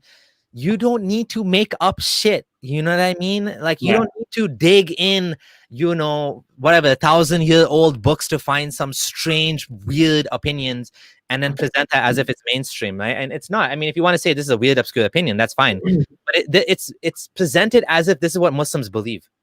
Like, you know what I mean? Okay, we'll go to paradise. Rant over. All right, let's get into it. Let's take a couple calls before we. Let's take a few calls. I'm gonna try to do this in order. I'm trying to remember who called first because StreamYard doesn't necessarily keep the order. Hello, Divin Vajis. Oh, hi guys. Can you hear me? Yes. Yeah. Oh, yes. Good job, guys. I was just wondering, what age do the Islamic people teach this in school for the kids? If you're an Arab and you speak Arabic as you're growing up, you will be exposed to this at the age of 3, 4, as soon as you start learning or are able to recite the Quran. Whereas these verses are recited daily, and like the verse about about the women having perky or brown, well-proportioned breasts. I mean, if you are making a 5-year-old memorize the Quran, yes, he's going to memorize that verse, and he's going to memorize the verse about the big eyes and the tents and everything. So, I mean, it's not something that people shy away from, in fact. But let's just say that parents wouldn't go out of their way to take their 10-year-old child to the mosque for a special khutbah on houris. They wouldn't do that, okay? But you will see that they will be exposed to this in a form, in one way or another. For example, if I'm sitting watching Maulana Tariq Jamil in Pakistan, and I'm watching an hour-long lecture, and 20 minutes this guy spends describing the houris, and my kid's sitting there. Yeah, okay, if it plays, he'll get exposed to it in that way. I've seen this happen a lot. It's morally indirect, but people don't go out of their way to take their 5-10-year-old, like, hey, you're gonna get houris and stuff now. They start telling them about, especially when they hit adolescence, is when it happens. I have also seen halaqas that are private, brothers only, sisters only, to discuss these things. And there's special ones for that specific age group as well. Okay, okay, I understand. Like a filtered version or censored version. I understand what you mean. And the reason why I asked this is because when I read the comments of people, when all this, what do you call, all this notion against Islam, they command that, okay, see you in heaven. I mean, see you in heaven, or you questioned in hell. So even when people get very old, they still have this. I was saying that people have this strong foundation that there is a hell, there is a heaven. So I was thinking that this was taught like from a very young age, so it's so fixed into them.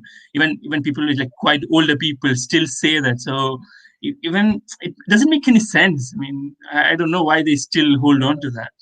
Oh yeah, no.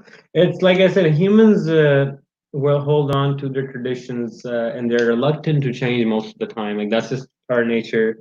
And especially like a lot of this plays into indoctrination, right? Like if you can indoctrinate people into the idea, especially that the Quran is the word of God, then anything that follows from the Quran or Hadith will be accepted by most. So there's a lot of indoctrination that plays into it.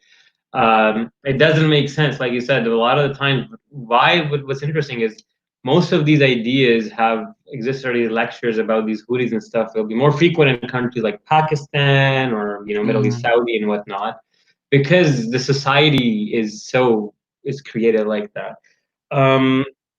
Okay, cool. Whereas Okay. you wouldn't see the same frequency of these subjects being discussed in the West, because sexual or like men aren't frustrated for sex as much. So there's one thing that happens too, but then again, you can also counter that by saying, well, Muslim men are allowed like 4 wives and whatnot, and not the sex same. slaves. Yeah, so. Okay, yeah, good job, guys. I mean, yeah, that was my question, and I believe that to fight an idea is to criticize it and ridicule it with stronger, what do you call it, rational against it. So good job, guys. Thank you so much for your kind comment. Have a good day. All right. I just want to say to those of you who are enjoying the stream, and for those of you who have subscribed to the channel, thank you so much. Please do consider supporting the show. We have a special PayPal link that's created just for this. And as well, you can also join the channel. You can also do super chats. All of that will be appreciated as well. And, to compensate us for some of the time, energy, and resources and services that we need to do to put this stuff together. So please do consider doing that. And if you can't afford it, we understand. That's okay. We're going to keep doing this anyways. But if you want to help out, if you want to give back in some way or show your gratitude, this is one way you can do so. As well, you can continue to share the video, send it to others, and help us to keep getting the views up. Because today, I think, is the most popular stream so far. We have 270 or so people watching right now, which is pretty big. And I think it's just going to continue growing from here. All right, so we're going to should we take another call? I just wanted to say one thing, because I was just reading the comments, and a lot of people are saying that Muhammad had homosexual leanings or tendencies because he would kiss his grandsons and suck their tongue. Now, on the face of it, this looks weird, but in fact, if you were to look into it, this was a common practice amongst the Arabs because water was scarce. So soothing your young ones by giving saliva from your mouth was normal. Like I said, that's one way, one example to show you that you can, if you don't know the history, you can end up connecting ideas that don't necessarily connect, right? So like somebody was writing in the comments that, oh, CP can show you a hadith that Muhammad is licking his grandsons or something. And that's not why he was doing it. That's the Yeah. thing. There's a lot of historical nuance required for this, right? You tend to find all of these arguments are put together by the same people. These people, like, even like weirder shit than that I've heard, like Yeah. like All right. Muhammad going into graves, and like it's just why necrophilia and whatnot. Yeah, they come up with like, weird stuff, you know, like I don't know. Like, I just think of one more. Like, I read one where it was just very absurd. Muhammad's auntie died, and he lowered her in the grave, and the word was used was like, "I laid her in the grave," but the way it was used, it sounded like he laid in the grave. So Muslims, these apologists from Christianity, said, "Oh, Muhammad loves having sex with his dead auntie."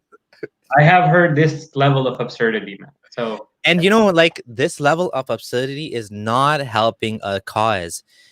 It's so easy to debunk these things that, like, you just look like a. Anyways, sorry, I'm very passionate. Let's stop digressing. Stick to the presentation. Okay. I don't know. More calls or take the slides? What do you say? Let's take a few slides. Okay. And then a few calls. All right. All right. Who goes to paradise? Only Muslims will go to paradise. Messenger of Allah said he whose last words are La ilaha illallah will go to paradise. Now, does that mean all you need to do is say La ilaha illallah and you'll go to paradise and you don't need to do anything? No. The scholars have explained that what this means is whoever says La ilaha illallah will eventually go to paradise. Muslims will be taken from hell and put in paradise. So if you have bad deeds, enough bad deeds to go to hell, your scale is messed up, and you're heavy, the bad deeds is heavier. What'll happen is that you'll be taken from the hellfire, like by Muhammad's intercession, and you know, Muhammad's saying whatever, or Allah is saying in this case, remove from the fire anyone who had good in his heart equal to the weight of a grain of barley, blah blah blah. And eventually according to the Sunni theology, all Muslims will be removed from hell, whether you're in there for 5 years, 10 years, 1,000 years, but the non-Muslims will stay in hell forever. According to a minority opinion, non-Muslims will eventually be destroyed in hell. But according to a majority opinion, the Quran says you will ask for death. No, ask for 10. Anyways, we're not talking about hell right now, but the point is non-Muslims don't go to heaven ever. Only Muslims go to heaven. And that includes believers in Jesus and Moses and all of those people at the time when their prophet was there. From now on, if you know about Muhammad and you reject him, you do not go to paradise. You go to hell. Do you want to add anything to that? No, I was actually just going to add the last bit you said about the prophets and people before Muhammad. But yes. Yeah, because we want to be fair. We're not saying everyone before hell. Yeah. This is interesting. Now, what also ends up happening is on the Day of Judgment, there will be a Muslim and he's about to go into hell because he's got a lot of bad deeds. Allah will be like, here you go. You know what I'll do? I'll just give you a Jew or a Christian or a polytheist and put them in hell for your side and save you and put you in heaven. So what it says is in Abu Burda reported on the authority of his father that Allah's messenger said, no Muslim would die, but Allah would admit in his stead a Jew or a Christian in hellfire. Umar bin Abdullahs took an oath by one besides whom there is no God but he, thrice that his father had narrated that to him from messenger of Allah. On the right side it says, on the day of resurrection, Allah will deliver to every Muslim a Jew or a Christian and say, this is your ransom from hellfire. It's very strange. This is very strange. Like, and I was talking about earlier, like, this is the thing. A lot of the time the Quran will say your deeds and the scale, but then they'll also say that nobody actually goes in the Hadith because of the deeds, it's because of the mercy of Allah. Yeah. So it's this weird theology that keeps conflicting. Yeah, so basically the way it works is you have to believe. That's the most important thing of all, because even belief by itself will take you to paradise eventually. That's the most important thing. The idea you have in your head that God is one and Muhammad is the last messenger is the most important thing in the world, apparently. Then on top of it, you do good deeds, but it's not like it's good deeds plus Allah accepting those good deeds. So basically it's not the good deeds are not sort of standalone. God has to accept them as well. So that's kind of the idea. So basically if a Muslim committed like, let's say, rape or something really bad, he can go roast in hell, but then he will eventually go to paradise. But if it's a non-Muslim who did nothing of the source, was the most pious, upright sin, but he just didn't believe in Allah, he'll roast in hell forever. You know what? I can't wait to talk about hell because there's a lot of absurdities there as well. Yeah. Okay. So there's a juicy bit. So we've talked about this to death. Like Yeah. We'll quickly go over it. if you're underage, is a tent in paradise like a hollow pearl, which is 30 miles in height. So I guess because tent, so now he wants a bigger tent. I guess he didn't think about like modern construction. I don't know. And on every corner of the tent, so the tent is a square or a triangle tent or whatever. It has corners. It's not a round tent. The believer will have a family that cannot be seen by the others. So you have multiple families in each corner of your tent. Like, this is so weird. It's weird. Oh, this one's interesting. So the Prophet said the first batch of people who will enter paradise will be glittering like the full moon. Next batch like the star. We talked about this. Their hearts will be as if the heart of a single man, for they will have neither enmity nor jealousy amongst themselves. Everyone will have 2 wives from the houris. So you'll minimum 2 wives who will be so beautiful, pure, and transparent. The marrow of the bones of their legs will be seen through the bones and flesh. Now, I don't understand what the hell did I just read. We have transparent virgins whose blood vessels, bone marrow, nerves, like, how is this beautiful? I don't know if it's beautiful or not. I just don't know what to say. Like, I've struggled to understand this. Maybe we should ask like Sean Anthony or someone like that if he understands. He might be able to help us to make sense of this, because it doesn't make any historical backdrop. Yeah, there must be some historical backdrop or cultural context here that we're missing, because this isn't what we consider attractive. Yeah, like maybe it could be that pure transparentness might be the whiteness of their skin. It's weird, man. Okay, it's just weird. Okay, I think we kind of talked about this, so it's just like they will open their veil, and then the whole world will be full of fragrance, and their nur will overpower all the light in the heavens and the earth, and basically, perfume virgins emitting heavenly light. So we've already talked about this. Yeah. This is interesting. The power of 100 porn stars. So we talked about this too, and the 2 scholars mentioned it twice, I think. The believer shall be given in paradise such and such strength and intercourse. It was said, O Messenger, will he be able to do that? He said, he'll be given the strength of 100 men. There are obviously more narrations. I just showed you one. I think this is from Riyadh al-Salihin. If not, I will get you, because I forgot I put the book name in there. That's fine. It doesn't matter. It's frequently reported. This is like common stuff. Yeah. Yeah, but this is just to show you that we're not making this up. That Tafsir al-Jalalain says about Surah 36, in the specific verse, Inna ashab al-jannat al-yawma fi shughlin fakihun, that people in heaven will be just having fun or be enjoying themselves, right? So he goes on to say that in pleasure so indeed today the inhabitants of paradise are busy delighting in pleasures such as deflowering virgins, not busy with anything wearisome, as there is no toil in paradise. So when they're doing the deflowering, apparently it doesn't fatigue them, like you said. Rejoicing blissfully. Okay. And then on the bottom part, now this is an interesting tafsir I just want to know about this verse. That this isn't just one tafsir. Ibn Mas'ud and Ibn Abbas said, and Sayyid ibn Musayyib, Ikram al-Hasan, Qatada, al-Ma'amash, Sulaiman, al-Uza, al-Taymi. Yeah, they all said they will be busy deflowering virgins.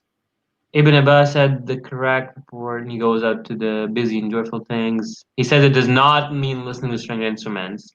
And he's affirming that whoever says otherwise is wrong, and the only correct interpretation is deflowering virgins. Okay. That's so weird. Oh, so bizarre. This is so ridiculous. Okay, this is now we're gonna get to what do women get. You guys ready for this? What? There's nothing? No, oh, okay. Okay, let's take some calls. We've shown what men get, and we'll get to what women get. And it's not. We just left a blank slide. Just so there are more slides to follow. Yeah. Hello, Anon. Hello. Yes. Hello. Oh, sorry, I was surprised. Okay. I didn't know it was my turn. So, hold on. All right. Hello. Yes, go ahead. What's the question or comment? I'm an ex. I can say I'm an ex-Muslim, and I just wanted to ask, when you guys were little, were you taught to perceive Muhammad as this the most how to say were you taught to perceive Muhammad as this guy that is the most positive for human mankind? That's my first question. Yes, of course. Yeah, the best of mankind, the seal of the Yeah. prophets, the Okay. leader of the prophets, and the Sayyid, the most Yeah. perfect. Khuluqul azim. Yes, all of that. Good stuff. Yeah. So, and then next one. I think I can see this pattern where these guys will always try to argue that the scriptures, the hadith that you guys are using is not authentic, I guess. But okay, I how to say okay, how are you guys sure that those hadiths are authentic? Okay, I'll take because I'm question. sorry. For the authenticity, firstly, like I said, I myself do not see the Islamic hadith sciences as on its own adequate to decipher what was real and what wasn't in those narrations. Academics know this. They have actually devised better methodologies of verifying the text with the chain and whatnot. And also, academia does not take oral transmission with the same authority that it's perceived in Sunni Islam. So one thing that. Secondly, to authenticity of our content. Normally, what we like to do, we like to show the screenshots or leave the link with the opinion on the hadith. Like if this hadith is sahih, if this is weak, if this is not, we point that out. Also to note that da'if hadith can't be used generally for making legal things, but they can be used to show benefits or fadail amal kind of thing. What is also interesting is da'if hadith can be used to supplement other sahih hadith as well. When we do that, we let them know. So the thing is, the content is mostly designed for Sunni Orthodox Muslim, keeping in mind their belief and their dogmatic ideas about the hadith or Bukhari Muslim are authentic, 100%. Imam Malik's Muwatta is considered authentic, so is some people consider Muslim Abu Bakr. Bunch of books. So we're just working on that framework. Do we necessarily agree with that framework? No. Are we bound to just cherry pick the hadith that agree with the Muslim framework? No, academics don't do that either. Yeah.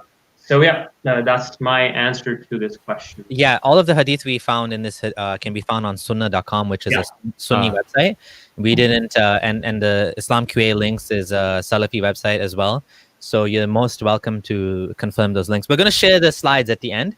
Once the show is done, I'll post it on Facebook and Twitter after the show is done.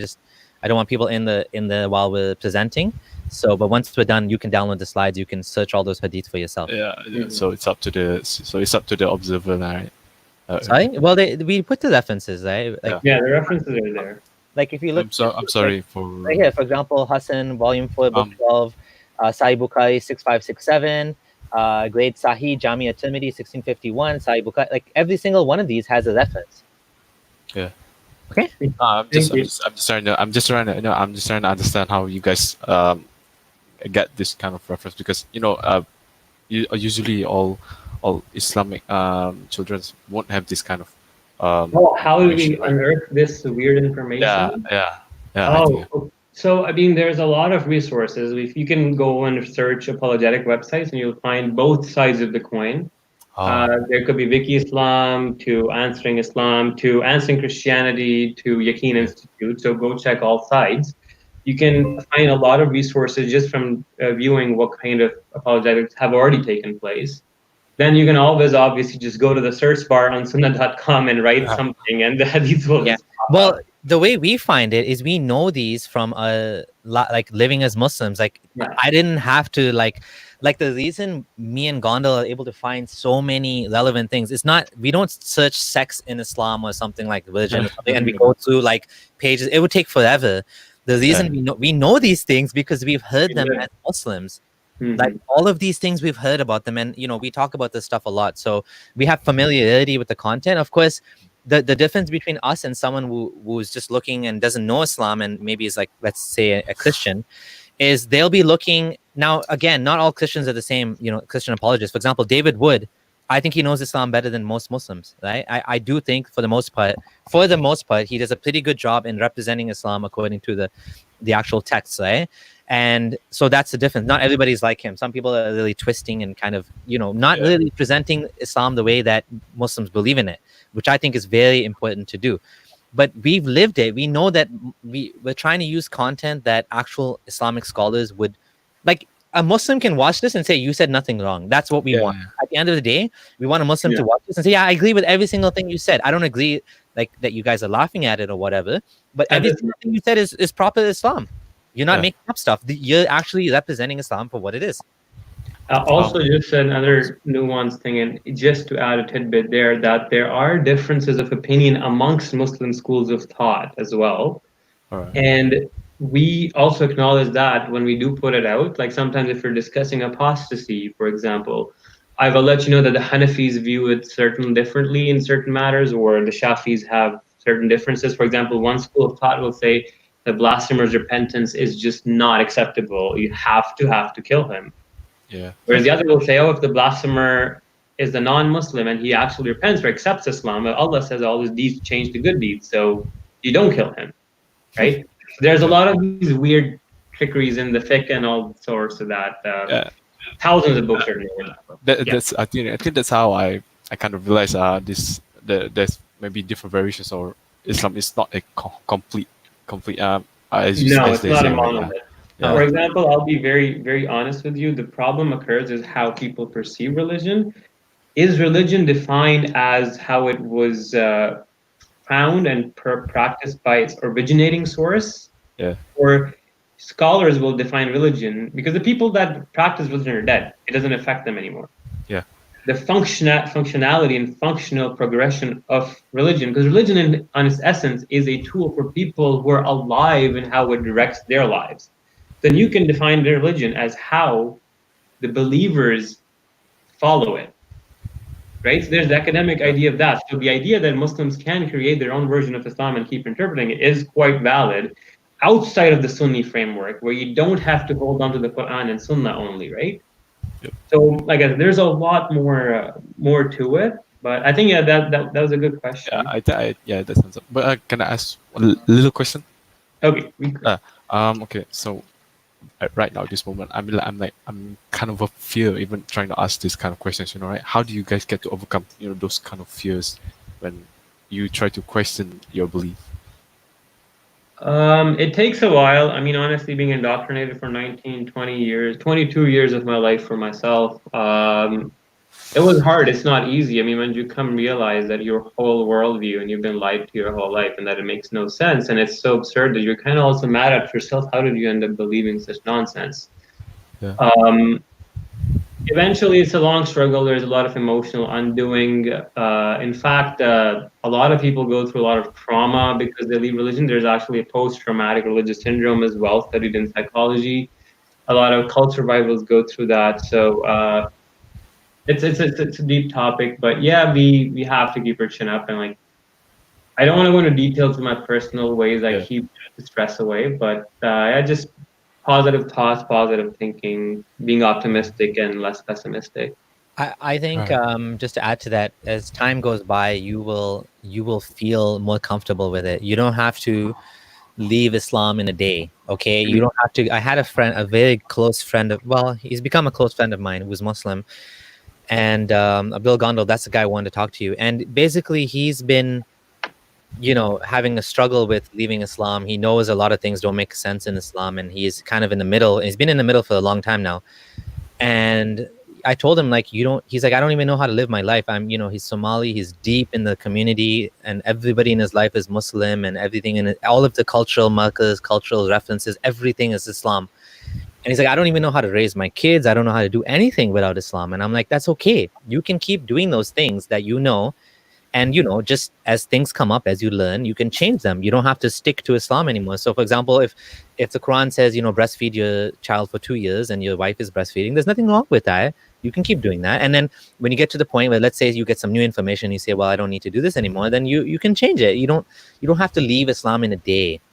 Just take the time. I have another friend who is a photographer, and he left Islam, and he had a lot of trauma as well, and it took him 1 to 2 years, or maybe 3 years, to get over the trauma and to accept there's no God, there's no hereafter, that this is all there is. And there are organizations like Recovering from Religion. I've invited 2 people from them,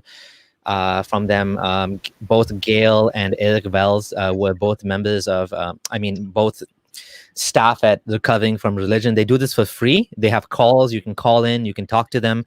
Of course, it's more Christian sort of focus, but like they get ex-Muslims call them too. They get people that are from all over the world call and talk to them, and get support and help you through the struggle. So I think that's what I would suggest, is just take it easy. You don't have to rush or leave Islam or anything. Yeah. I hope that answers the question. Yeah, thanks a lot, guys. You guys are doing an amazing job, to be honest. Thank you so much. Thanks. Have a good day. Stay safe. Have a good day. Bye. Okay. I kind of want to get through the slides, but we have a couple more callers. What should we do? Okay, we can get the calls, and then we can stream for the slides later. Yeah. Hello, Kaldara Ranjit Singh. Hello. Thanks, sir. Hello, thanks. How are you? Sir, I would like to, whatever has been imagined in Islam or even say Middle Eastern religions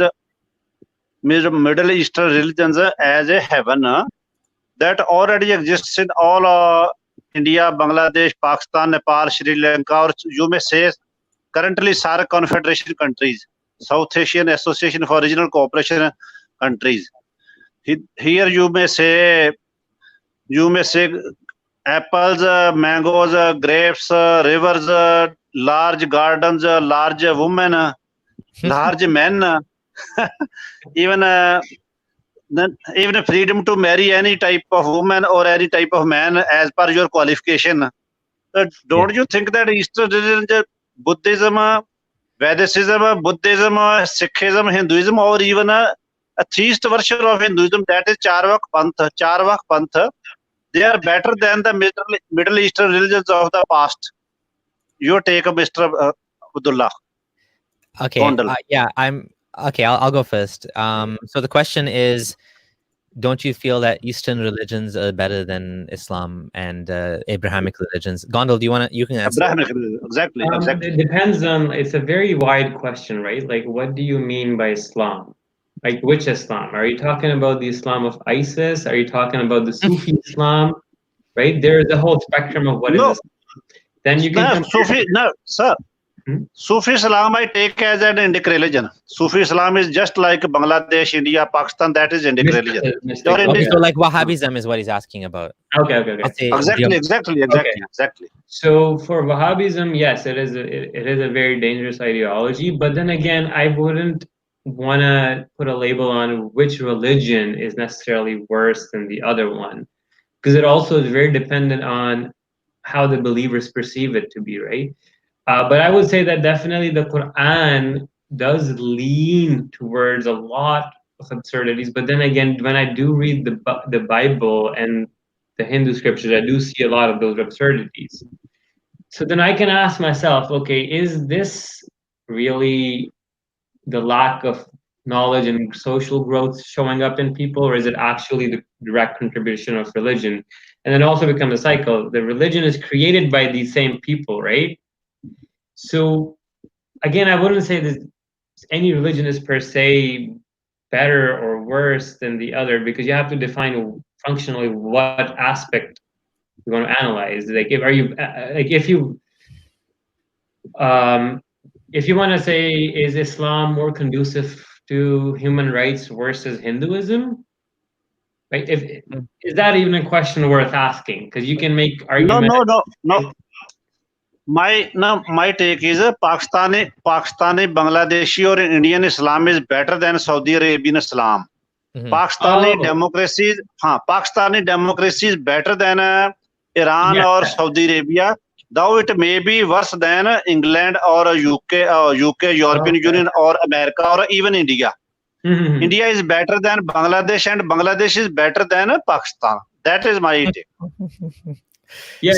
So I'll just add a little bit to that, and there's definitely better than worse forms of Islam, and definitely the Sufi ones tend to be better.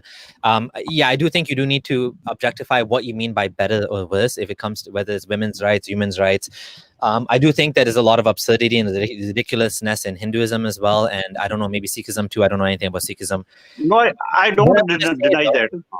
What I do want to say is that I do find some things in Eastern religions to be quite beautiful. For example, the idea, some of the things are ridiculous. For example, karma. I don't think there's any such thing as karma. I think that evil people, like whatever you want to define as evil, let's say people that like Hitler, for example, there's no karma for Hitler. He did all of those things. He had a screwed up brain. He killed so many people and did all these things, and yet nothing happened to him. He just killed himself. So there's no real karma. There's no reincarnation. I think that's a ridiculous concept as well. I do like the idea of not eating meat. I do like the idea of mindfulness and meditation. I do like the idea of not doing things for the hereafter. But just doing things for the sake of being at peace with yourself and accept reality for what it is, and I think those things can be taken out of the Eastern religions without all of the dogma. So in order to meditate, in order to be mindful, you don't need to believe in any dogma. You don't need to believe in reincarnation, in karma, in hereafter, in heaven and hell. You can just do it.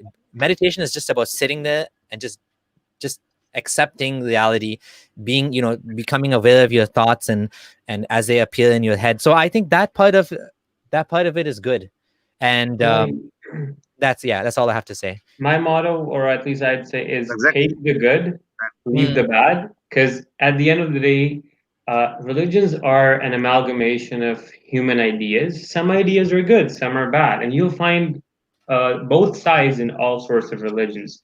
Islam has some good ideas too, like feeding the poor, and the zakat idea is very good, right? But then there's also some very bad idea, like the misogyny and the stoning people to death and chopping people's hands off for theft. Same with the Hinduism, right? Like some things are good in Hinduism, but then you have classism and then practices like sati and whatnot, depending on what type of Hinduism you subscribe to, given that. Exactly the point, right? So again, like I said, with Buddhism, I find it beautiful, like the exercise of the mind. In fact, if you were to read Buddhist literature from the contemporary time period when Muhammad was in Arabia, Buddhism was miles ahead. They were actually onto something. Like if anything makes sense from that contemporary period as Buddhism, I'd go with that. But like I said, there's a lot of, and also what happens is back in the day, most religions grew up and evolved in isolated pockets of the world because communication and exposure of ideas was not as common.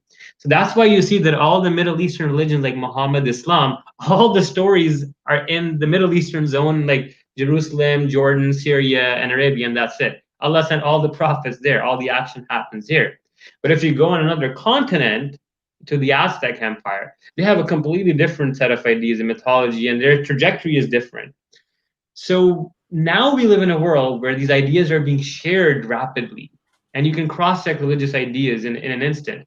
So now we're getting to analyze them and compare them, which wasn't possible before. So that's why we're coming to ask these questions. And I think the question is inherently flawed in the way that we shouldn't label a religion as good or bad in totality, but we should be able to recognize inside of it the ideas that are good and bad and take those and leave the bad. That's my opinion on it. I hope Thank you for your call. We have to obviously. Thank you so much. Thank you so much. Changaji. Rasika. Bye. That's it. So I'm just going to add one more thing, that even with Buddhism, there's dogma, and some of the dogma is really dumb. The idea of becoming reaching nirvana. Yeah. And, that's obviously unfalsifiable, and we can't prove it. Last caller. Hello, Marcus. Hello, welcome again. Hello. Yes, hi. Hi guys. I'm from Indonesia. Hello. Can you hear me? We can hear you. you. We can hear you. Go ahead. Okay. I'm not a Muslim, but I'm an atheist. But most of my friends and a lot of my families are Muslim, so I'm very familiar with most of the Muslim concepts. However, Actually, I heard about this topic before in the Aronra show, in the Aronra show about the Muslims' paradise. And when I talk to many of my Muslim friends in Indonesia that doesn't speak Arabic, they never heard about it before. So my question is for Abdullah Samer, because you don't speak Arabic, right? When you grow up as a Muslim in Canada, are you aware of the most of the details about the Islamic heaven? And if you do aware, what was your perspective from the Muslim point of view at the time? Because it's so ridiculous. Yeah, I think this is something that a lot of non-Muslims have an atheist and never what we call never Mus. So we say ex-Mus, ex-Muslims, and then we say never Mus as someone that was never a Muslim. And I find that people have a hard time understanding how is it that people can believe such absurdities. Abdullah Gondal, can you just explain how is it that we believed in flying donkeys? I mean, it's not actually a flying donkey, but why is it we believed all these things? I mean, there's a lot of the psychological aspect, like we were talking about earlier, that people will want to believe emotionally or feel good ideas rather than facts. So, for example, and this ties back down to egocentrism and human exceptionalism, where we are important. We imagine ourselves to be important. So therefore, when we die, we want to go somewhere. We just don't want to end. We think that we will go to heaven and whatnot. We want to live on. It's a continuation of our psychological need to keep living. I would simplify this to that. We did talk about this in a lot more detail earlier, but you can refer to this as in regards to religiosity and conviction. Like, how can people believe this? And how do most people know about this? Again, it depends on your religiosity. If you're living in Canada or in any country that is not Arab and you're not an Arab speaker, if you're religious enough, you will end up reading their translation and you will get that general idea of it. But most Muslims, like you said, in fact, never read their Quran with translation. Most don't. Most don't care. Most don't pray, right? So will these people really care about heaven and hell? No, they won't even know about half of the stuff. So like I said, there's a lot of difference in your own personal views and religion that dictate how much you end up learning about it. Yeah, that's from my side. Okay, yeah. Honestly, I think we don't really have time to get into this, but I do think we just have to realize that we've evolved to be religious. I'm just gonna say it like that. And we just believe what we're taught as kids. That's another problem. And I don't know. If we had more time, I would get into it more. But the reality is that people just don't question these things. They just take it for granted because they were taught it as a kid while they were really young, and everyone around them believes, and that's why in more mixed countries, like if you're in Saudi Arabia, you're even more likely to just be a believer. But if you're in, like, for example, Canada or America or whatever, you have a mix of different beliefs, and then you're exposed to different ideas, and then you have to challenge your own ideas. So that's all I have to say about that. I just want to say thank you to Exodus 21v20. He's a supporter. Thank you so much. Supports me monthly as well on online, and thank you for the donation for the show. Much appreciated. And thank you, Marcus, for the call and for the question. And we do have to get back to the slides because we're out of time now. We'll go through them. Thank you so much. Thank you, guys. Bye. Bye. Thank you. Bye-bye. I just want to share one thing before I share that. I got an email from Omar about what he was saying. And I don't have a reference for it, unfortunately, in Arabic. And unfortunately, Sunnah.com doesn't have the 39th book of Sunan Ibn Majah. But it says, everyone will be married to 72 wives. 2 of them are houris and 70 of what? Anyways, all of them will have libidinous sex organs and will have ever erect penis. So this is what he was saying, 72 penises. I don't know if that's a correct translation or if that's a correct hadith, but I couldn't find the 72 penises. Wow, I just see that. I just something I just noticed in here was on the 4th one down where it says Al-Itqan fil Ulum al-Quran. This is Jalaluddin al-Suyuti. He's a giant scholar. Yes. He wrote one of the biggest works on the Quranic sciences. And he says, each time we sleep with a houri, we find her virgin. Yeah. Besides the penis of elected never softens. Erection is eternal. What the frick? So we have eternal boners running around. The sensation that you feel each time you make love is utterly delicious and out of this world. And were you to experience it in this world, you would faint. each chosen one, i.e. Muslim, will marry 70 houris, besides the women he married on earth, and all will have appetizing vaginas. Seriously, man, these are Islamic scholars. This is the guy who wrote Al-Jalalain and his student, the Tafsir Al-Jalalain.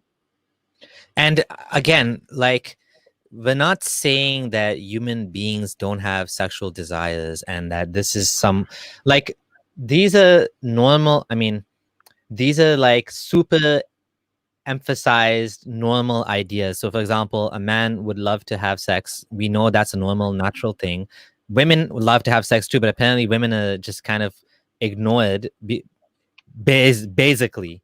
Did we read a single thing so far about women? Like women's sexuality, women's sexual pleasures in Jannah? None yet so far. Nothing at all about women's sexual pleasure. It's just not considered important to Muhammad.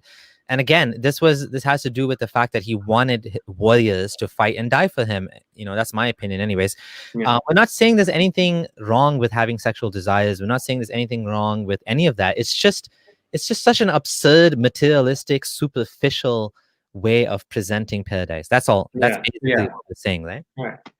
Okay, back to the next one. Yeah, let's go through them fast. Okay, majority of women don't go to paradise. This actually is a I missed one. Go ahead. Oh, yeah, so birth to designer babies in only an hour. Earlier we were talking about that people won't give birth in heaven, but actually that's not the case. Again, there's another conflict here.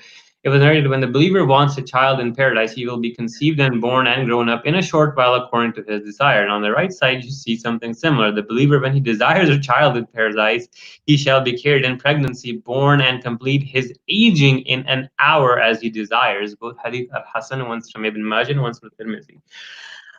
Here, what you're trying to basically tell us, that if you really want to have kids in heaven, you can basically choose whatever exactly you want your kid to be like, and then have a baby all within an hour. But why I'm asking, why do you even need to get pregnant?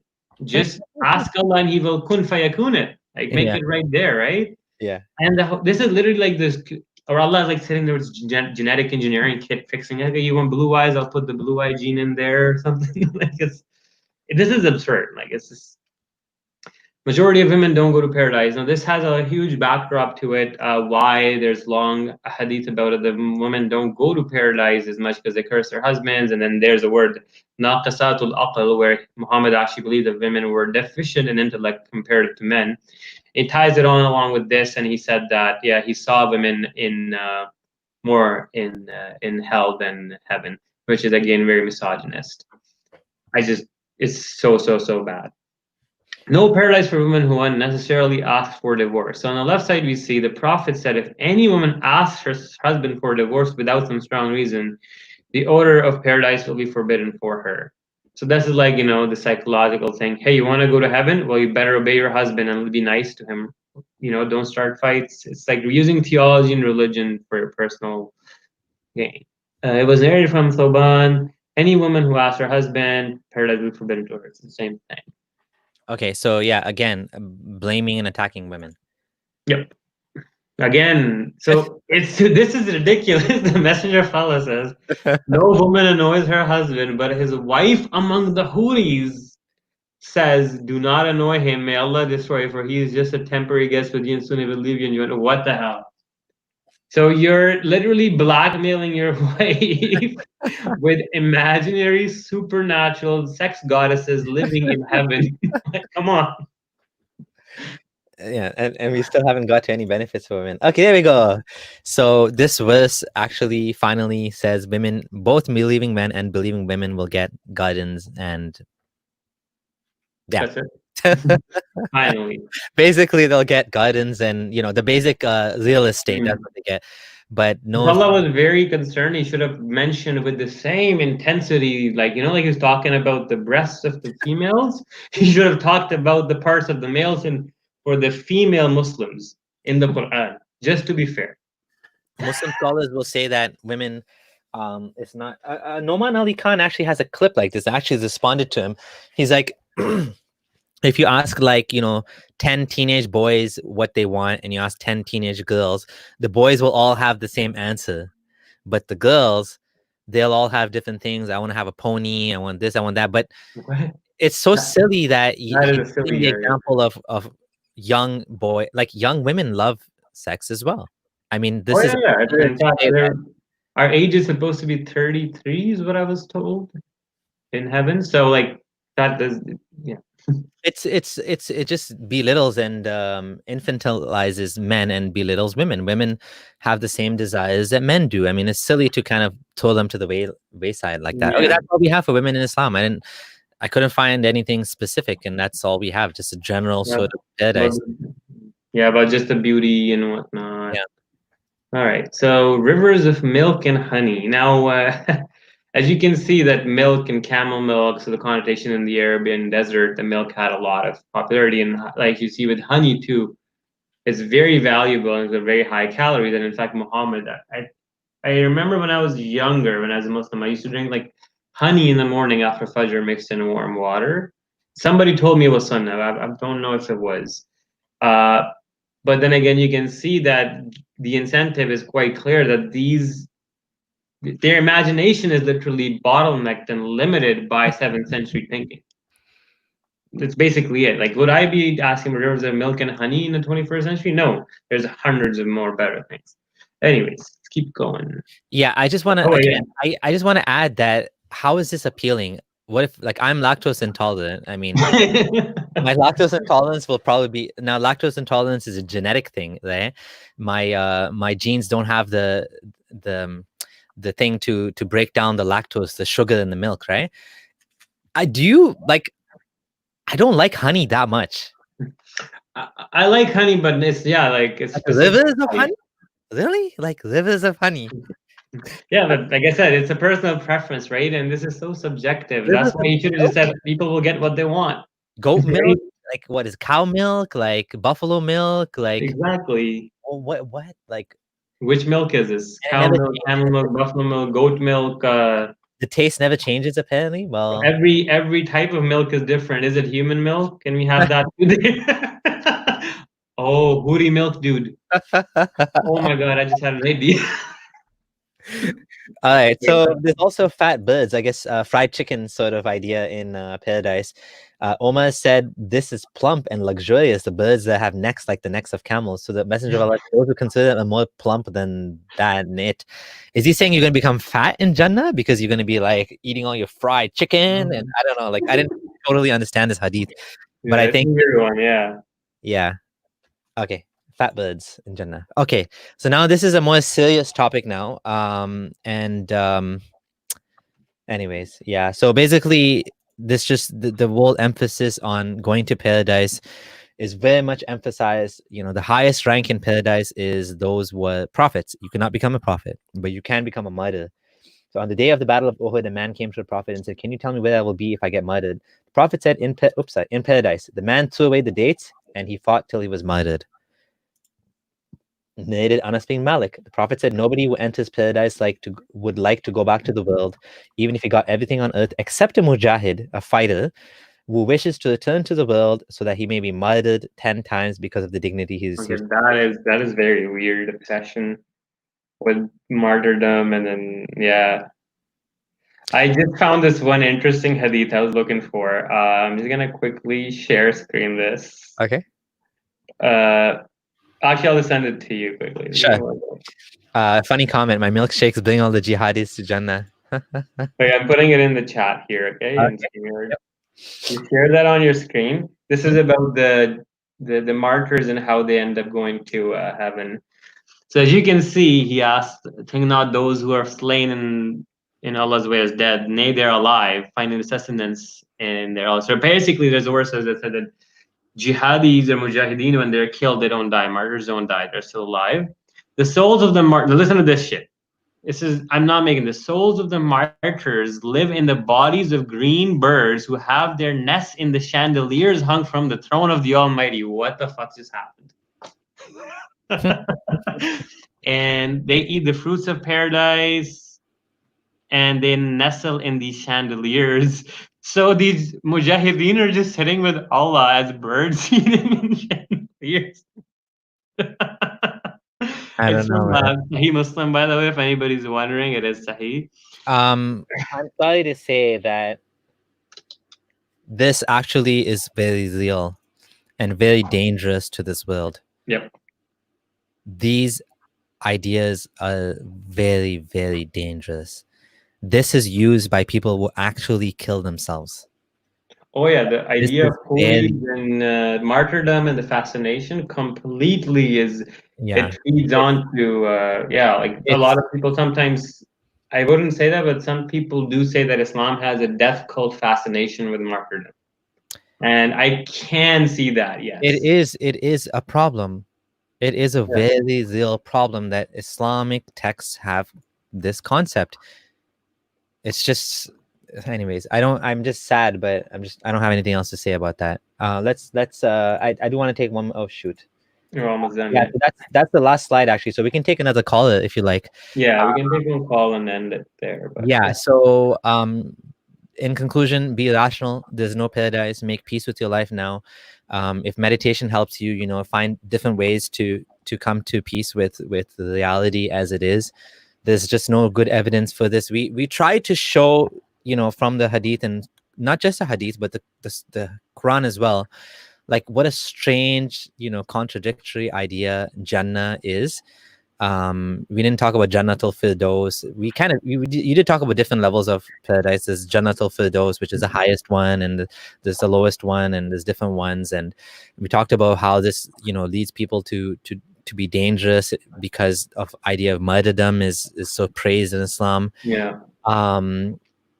Yeah, that's it. I was gonna take a call from TMK, but he left. If you come back, TMK, I'll take your call. That you're gonna be the last caller.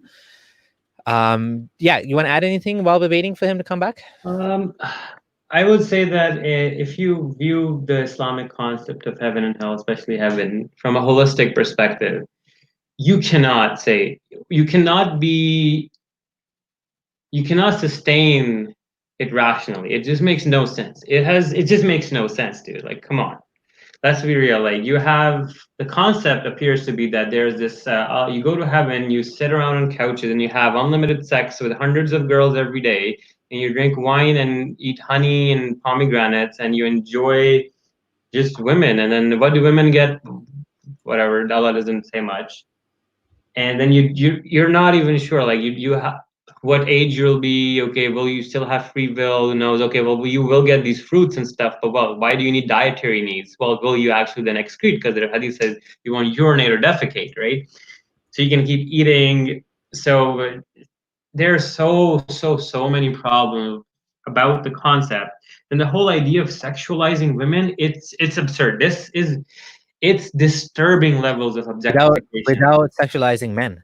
I mean, it's Yeah. just very one-sided, right? Yeah, it's dangerous, and we can see how if you were to give these descriptions to young emotional teenagers who are very attached to the religion, you can use this to make them do some crazy things. And sadly, we have seen this.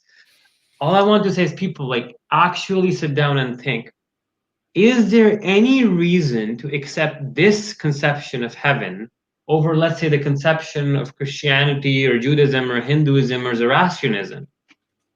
If you don't have any evidence, you cannot choose or even distinguish one from the other, let alone get to the point which one's real, right? So I feel heaven and hell are just a continuation and a psychological anchor that people use to comfort themselves from the fear of death, that, oh, even if we die, we will live on in some other dimension. But in all its essence, I mean, it's just people having a hard time coming to terms with the concept of death, not realizing that they will just return to the same state when they were before their birth. The universe had existed for billions of years and they didn't give a shit about it. You will die and it will become just like that. Like I said, it's hard for a lot of people to accept our own insignificance, and this ties into undoing of human exceptionalism first, which has unfortunately completely and utterly dominated our discourse in the past 1,000, 2,000 years, or actually most of our history. But yeah, just think about this. Just think about this. Is this possible? How likely is this to be true? Okay. at the end, that's my few cents. Until next week, we will talk about hell. So it will be kind of a good antithesis to this episode. So until then, from my side, it was a pleasure talking to you all today. I learned a lot. We got a lot of great calls and questions, and it was quite a roller coaster today, honestly. There was a lot of weird, bizarre stuff that I found out that I hadn't even heard before about the houris and stuff. So I hope this helped you all see for yourself how man-made and how lame and how childish and silly Islamic heaven is. Yeah, from my side, it's Science Hafiz. And anything you'd like to add, Abdullah? Like Handy is saying, girls just want to have fun. Hear that, Allah? So, don't forget your female servants as well. They actually complained to Muhammad that, all of this stuff about men. The companions of Muhammad, the female companions, actually complained that you're always revealing verses about men. And then lo and behold, there came a verse about women. That was for the believing men and the believing women, the pious men and pious women, whatever it says. And as people, keep saying, I hope that women are freed from this religion and men are freed from this religion. All of us, we are doing so much better now. Both us, two Abdullahs, us naughty servants of Allah, are doing so much better without Allah in our lives anymore. There is no Allah, there is no hell, there is no heaven. Just take your time. Just keep searching, keep doing research, and eventually you will come to peace with the reality that there is no God, and there's no Jannah coming, and it takes a while, but keep it up, and hopefully we are contributing something that you guys can benefit from. And so share the video with others and send us your ideas. Your donations as well are most appreciated. And so we will continue doing this. This was I think the most popular show so far. So let's keep it up and keep going. And if you have any interesting guests as well, you can email me or message Abdullah Gondal, either one of us. Let us know what you think for topics or ideas, and we'll do it. No, we're not going to take any more calls. Sorry, we went over the time. But next time, thanks everyone. Bye. Thank you.